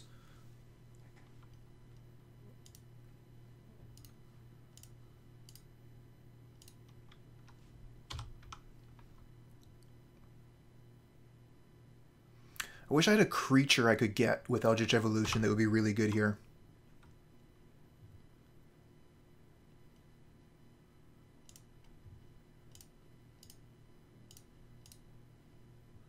But playing it into 2 mana would be pretty risky.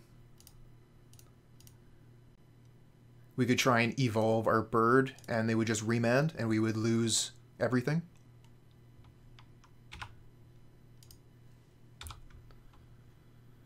But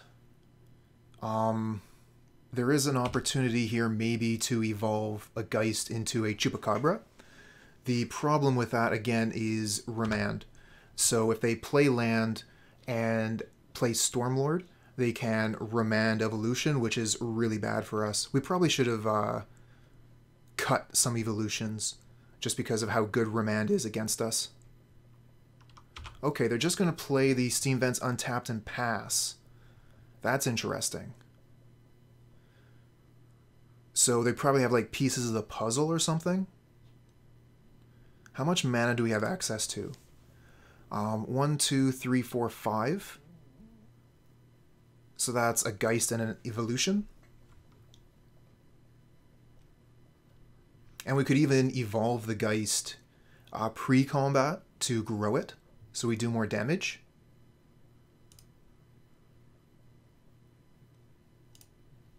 Let's go get Swamp. No, we already have a Swamp. Do we get Forest then?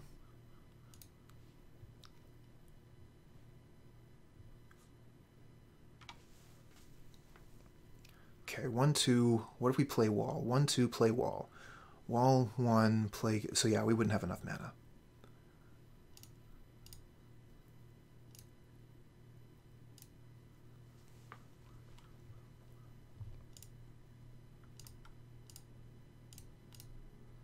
Okay, so even if the Eldritch Evolution gets countered here, then we still have a stronger Geist. Oh, it actually goes off. Okay. So what do we get here? Probably just Yawgmoth?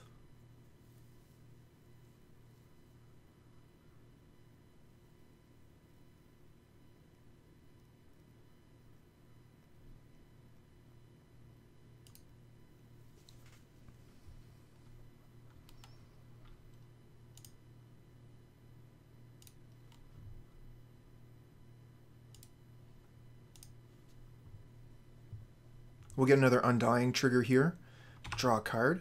Make our Geists more powerful. And if they play a Stormlord, we can use Yawgmoth to kill it. We are also very close to the combo here. We have 2 Undying creatures and Yawgmoth. We are just missing 1 more piece.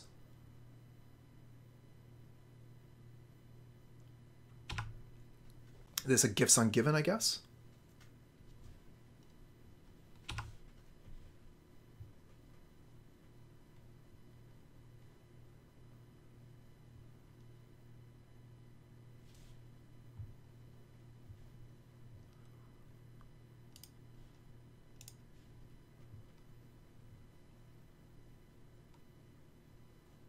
I've already used this Wall of Roots, right? So I could try and go off on their upkeep, or I could try and go off in response to whatever they're doing. Draw towards Chord of Calling, and then use the Wall of Roots, the 2 Geists, and go Chord of Calling for the Cutthroat.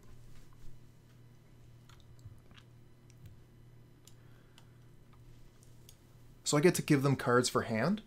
I think I give them Manamorphose and Warrens. So I choose the cards that go to the graveyard.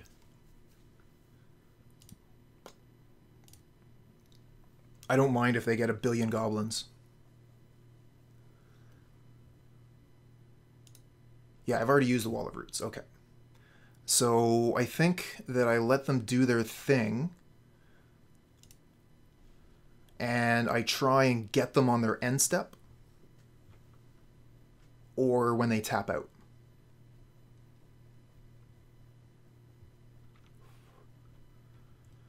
This is really close to just tapping out for them. I think we go for it here. See if we can get it.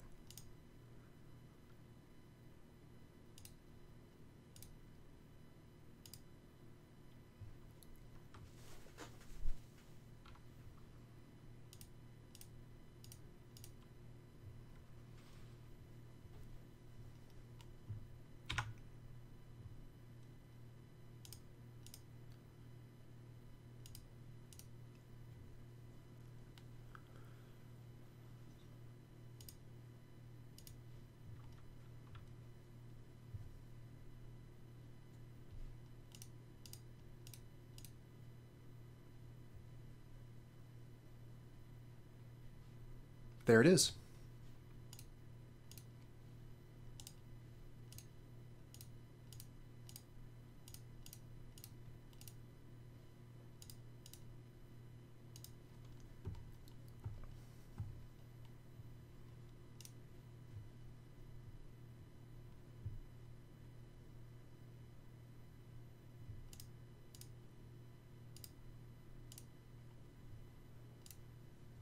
So they could have Lightning Bolt to take out the Cutthroat here, but otherwise we win.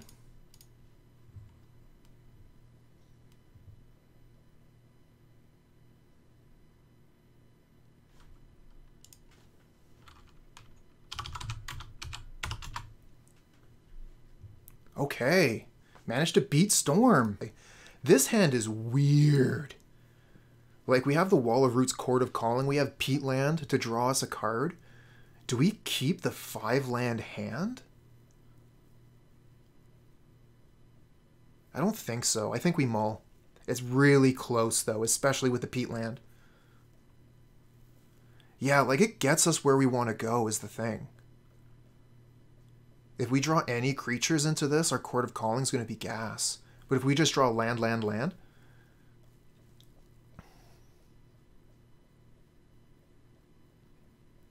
This is a really tough one. Any of these lands were a spell, it would be so much easier. I think I'm leaning towards mulliganing. We don't have a turn 1 play, and we don't get to draw a card this turn, so we don't know that our Wall of Roots is going to do anything. I'm going to mull. This hand is way better.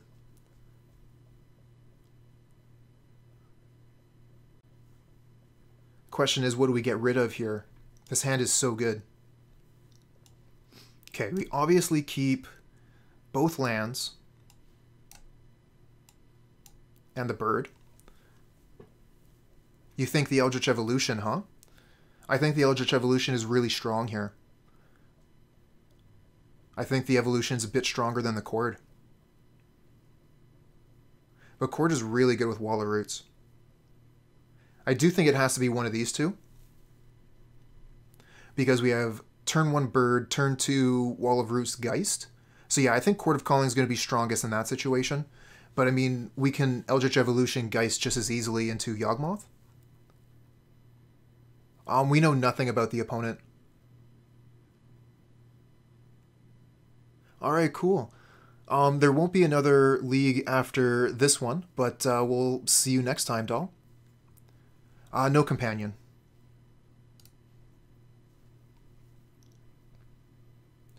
So let's see here. On turn 3, we would have 1, 2, 3, 4, 5, 6. So that's not quite enough. 1, 2, 3, 4, 5, 6. That's not quite enough to get to Yawgmoth. But it will get to the zombie. So yeah, we'll keep Chord of Calling.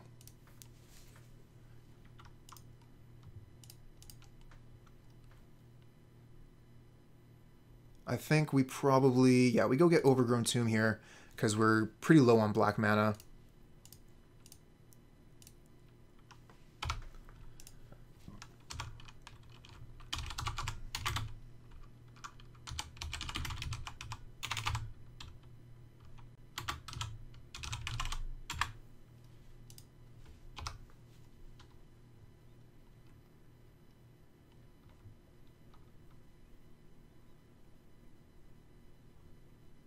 Yeah, I think you're right. Especially when they're playing Flooded Strand, this could really work out for us.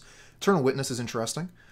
We could E-Wit for land here, but I think the 1-2 punch of Wall of Roots Geist attack is really where we want to be.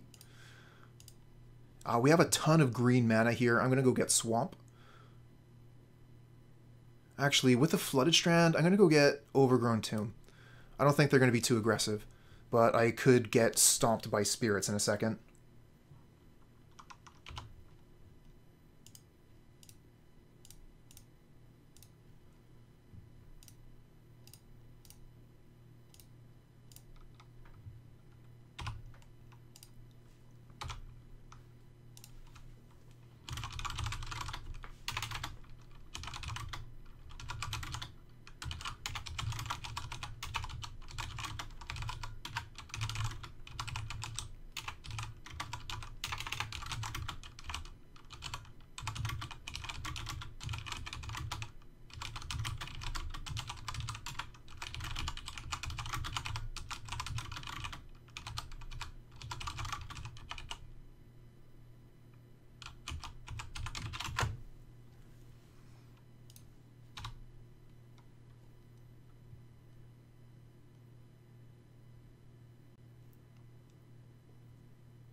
What is going on? What are they even doing? Land?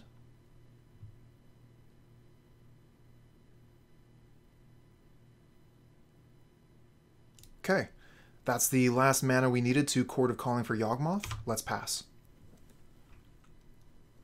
No attacks. 1, 2, 3, 4, 5, 6, 7. No attacks.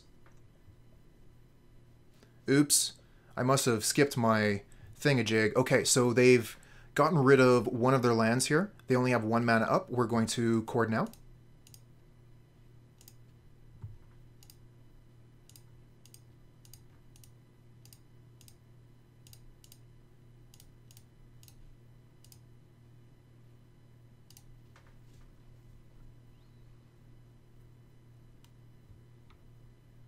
Nice, it worked. Go get Yawgmoth, pass turn.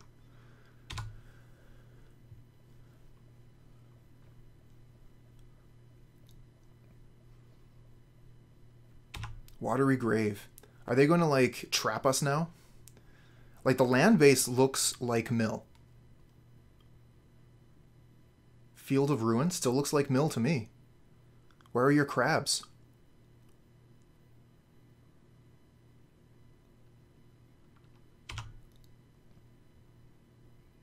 We can E-Witness for the Chord of Calling back.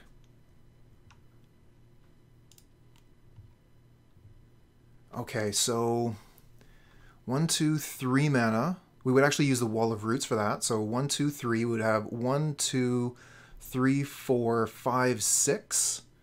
So we can attack with the Geist and the Yawgmoth, and we'll still have enough mana left over to go get Zombie during their upkeep.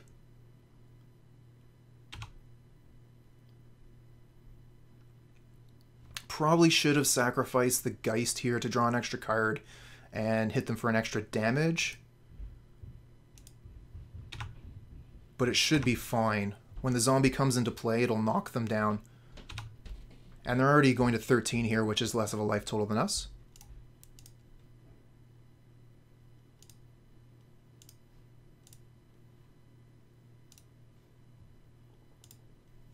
And we can also sacrifice the Strangleroot Geist, which will effectively get us an extra mana. So we could even Chord of Calling on our turn to go get Zombie, I think. Looks like they have a thing. Okay, they're going to Drown in the Loch. Counter the Eternal Witness. Okay.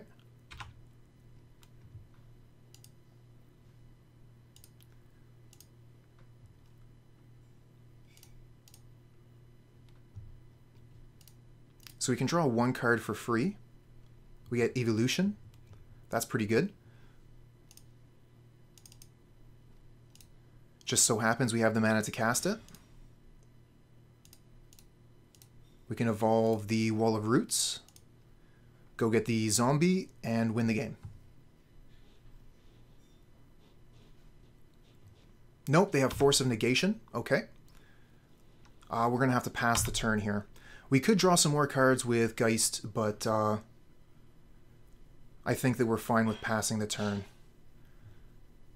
Opponent still has a lot of resources, 4 cards in hand, but Yawgmoth is worth a lot as well. Okay, this is a mill deck we're facing. No zombies showed up in the graveyard though, so they won't be able to take them out of our deck. And a Cacophony. That does mill 2 of our messengers, where we have 29 cards left in our library. And we got another evolution off the top. Do we have another messenger in the deck? I'm pretty sure we have one more. Okay.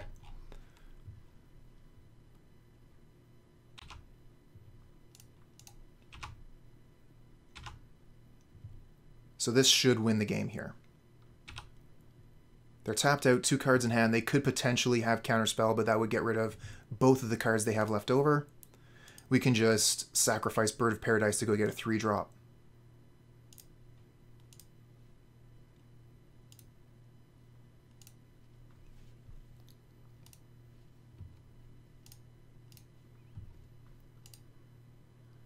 Target, sack.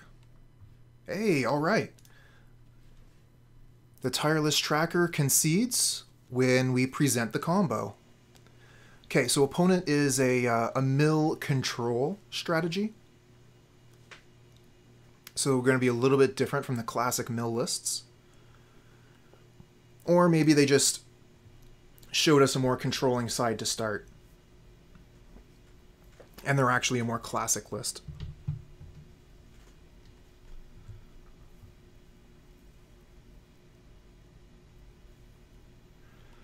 Alright, how are we going to fight against what they're doing? Kitchen Finks actually doesn't seem that bad. It's a recursive creature, difficult for them to deal with, like many of our dudes. Spellskite seems good, Scooze seems good, Chupacabra doesn't seem that great unless they're playing the crabs.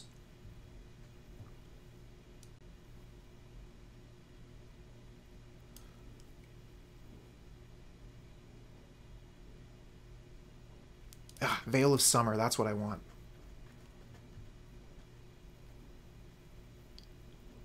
Could also bring in Thoughtseize. It's probably better than what I'm doing. Probably want to get rid of the geese. We're not looking to gain life.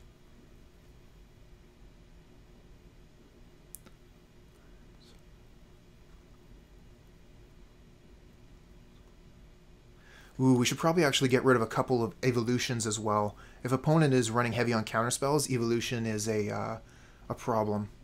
So we can bring that Kitchen Finks back in.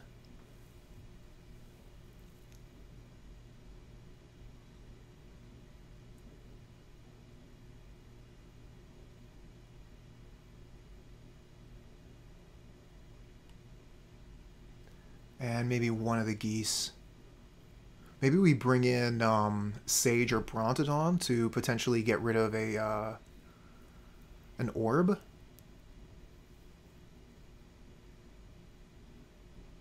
Alright, we're going to go with this now until we know more about the opponent's deck.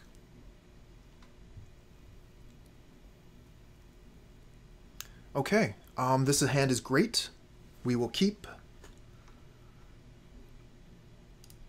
We have Veil of Summer, we have Bird of Paradise, Wall of Roots. We're going to get the sticky creature, Kitchen Finks. Okay, so they are a traditional mill deck. It's just the side of them we saw last game was non-traditional.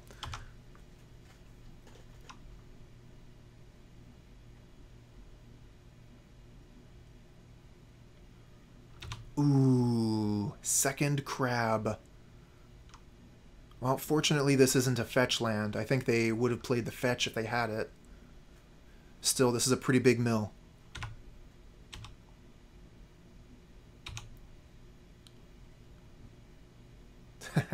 Our opponent has crabs.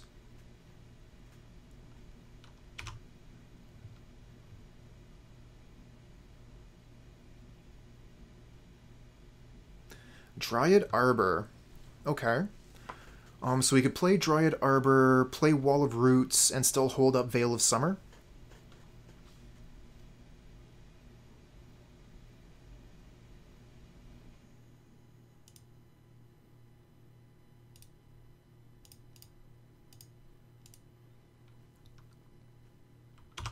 If we had played a Peatland, we wouldn't have had enough mana to put the Kitchen Finks down with the Wall of Roots here. So I think this is slightly more efficient. It does put our land up for a removal spell, but it looks like our opponent is locked on the lands they have. So we've got some time to put something together here. We got a Chord of Calling off the top. Okay, let's start with Wall of Roots, play Wall of Roots, and then I think we Chord of Calling next turn for Yawgmoth. 1, 2, 3, 4, 5, 6, 7. Oh, that's... We can't Chord of Calling and hold up Veil of Summer, unfortunately. 1, 2, 3, 4, 5, 6, 7. Alright, let's do this on upkeep.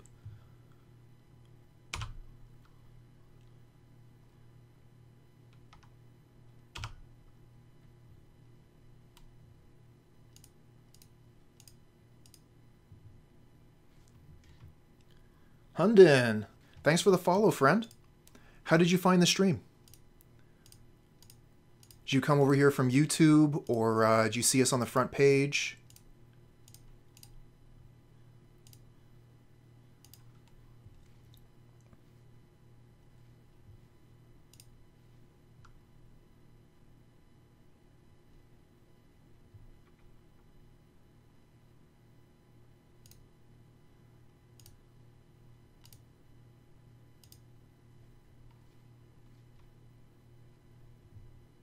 We're going to stifle our mana a little bit here, but we're also going to kill a crab.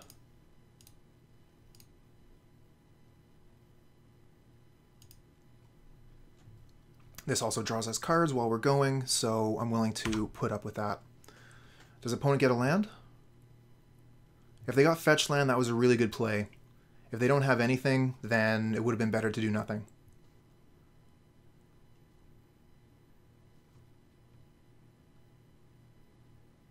Okay, so they did get land, Urborg. Don't mind getting rid of that crab, saved us 3 mil. We did draw 2 cards though, so it's almost the same.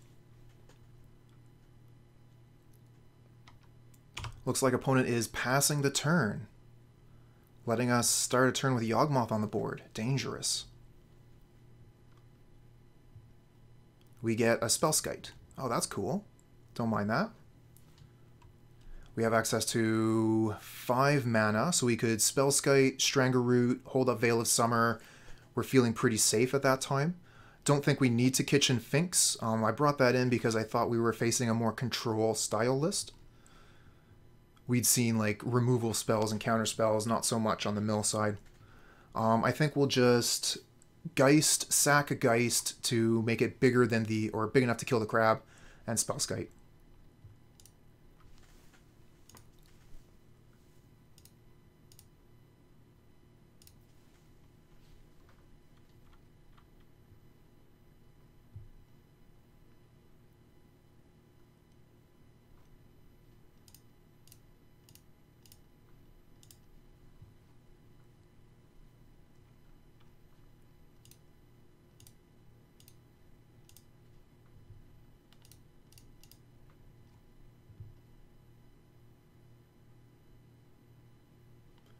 Okay, they could have Surgical here and get rid of the Strangleroot Geist in response. Nope, they're going to Field of Ruin my Peatland. Have I used all of my mana? I did, huh? So yeah, this is the only mana left. So I'll just use the green here so that I'll have Veil up. So if they try and trap, I'll be good to go. And then I'll bring up another forest, I think.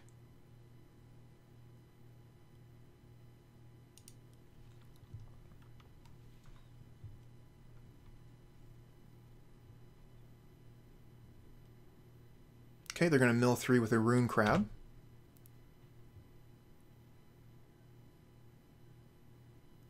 We have Spellskite for Fatal Push. Veil of Summer works for Fatal Push as well, but I would like to keep the Veil of Summer for Glimpse or a Trap.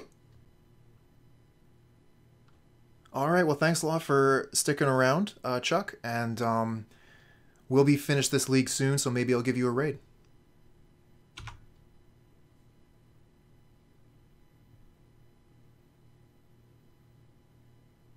Okay, we draw Evolution. So we have 1/2 mana total, right? We've used both the Wall of Roots already. Okay, so we cannot evolve. I think we're just going to go to a combat and attack with the Geist and the Yawgmoth. There's nothing we can really do with that mana, unfortunately.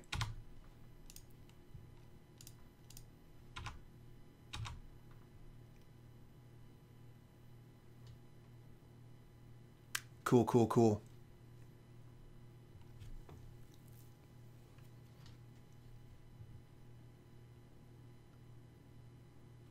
Definitely do like to give raids to friends of the stream whenever it's possible.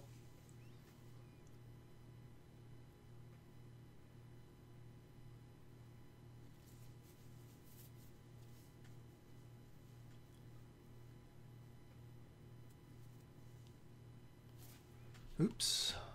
How long has that been up there? Crambo Gaming. Hello, how you doing? Joined us for the end of our league. We are in match 5, game 2, up a game. It's looking pretty good here, but who knows what could happen. Alright, so I think we just pass here. We do have some tech with the Yawgmoth. We can do things, but we got Veil of Summer, and I think we win next turn with Eldritch Evolution. Yes, indeed. I will be playing Pauper tomorrow and on Thursday. So basically every Tuesday and Thursday, I'll be playing a League of Pauper in the morning, and then I'll put up the League onto YouTube in the afternoon.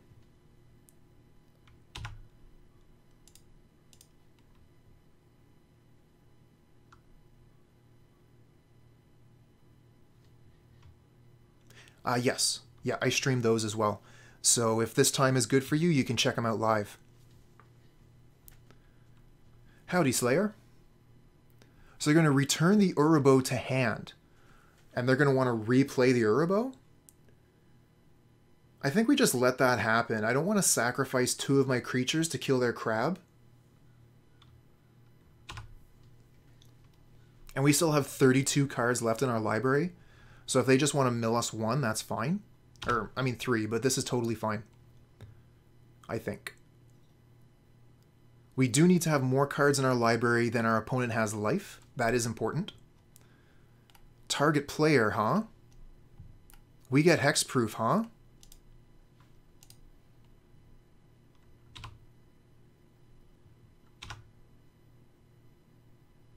Okay, Strangleroot Geist, Eldritch Evolution, we have the win. Not bad. No raids, we got up to 16, that's pretty good. And this should be the final turn upcoming. Opponent's tapped out, but they could have force. So they could force the Eldritch Evolution. Very nice.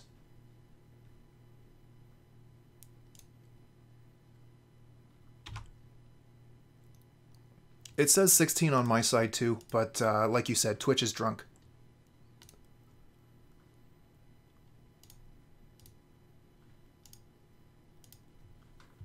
Okay, we'll go to attack before we do the evolution thing, so we can go ahead and pump the Strangleroot Geist.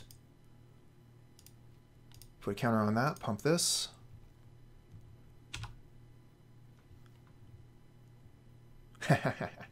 All the margaritas. Daiquiris too, because daiquiris are like alcoholic smoothies.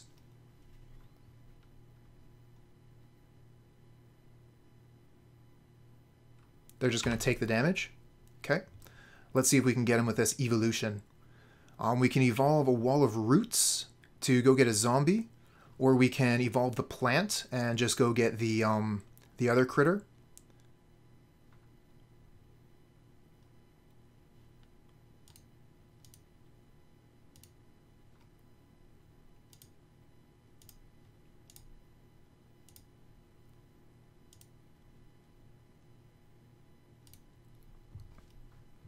Oh, no zombies left. Good thing we still got the Cutthroat. I would have felt like a fool. Okay, let's start the combo.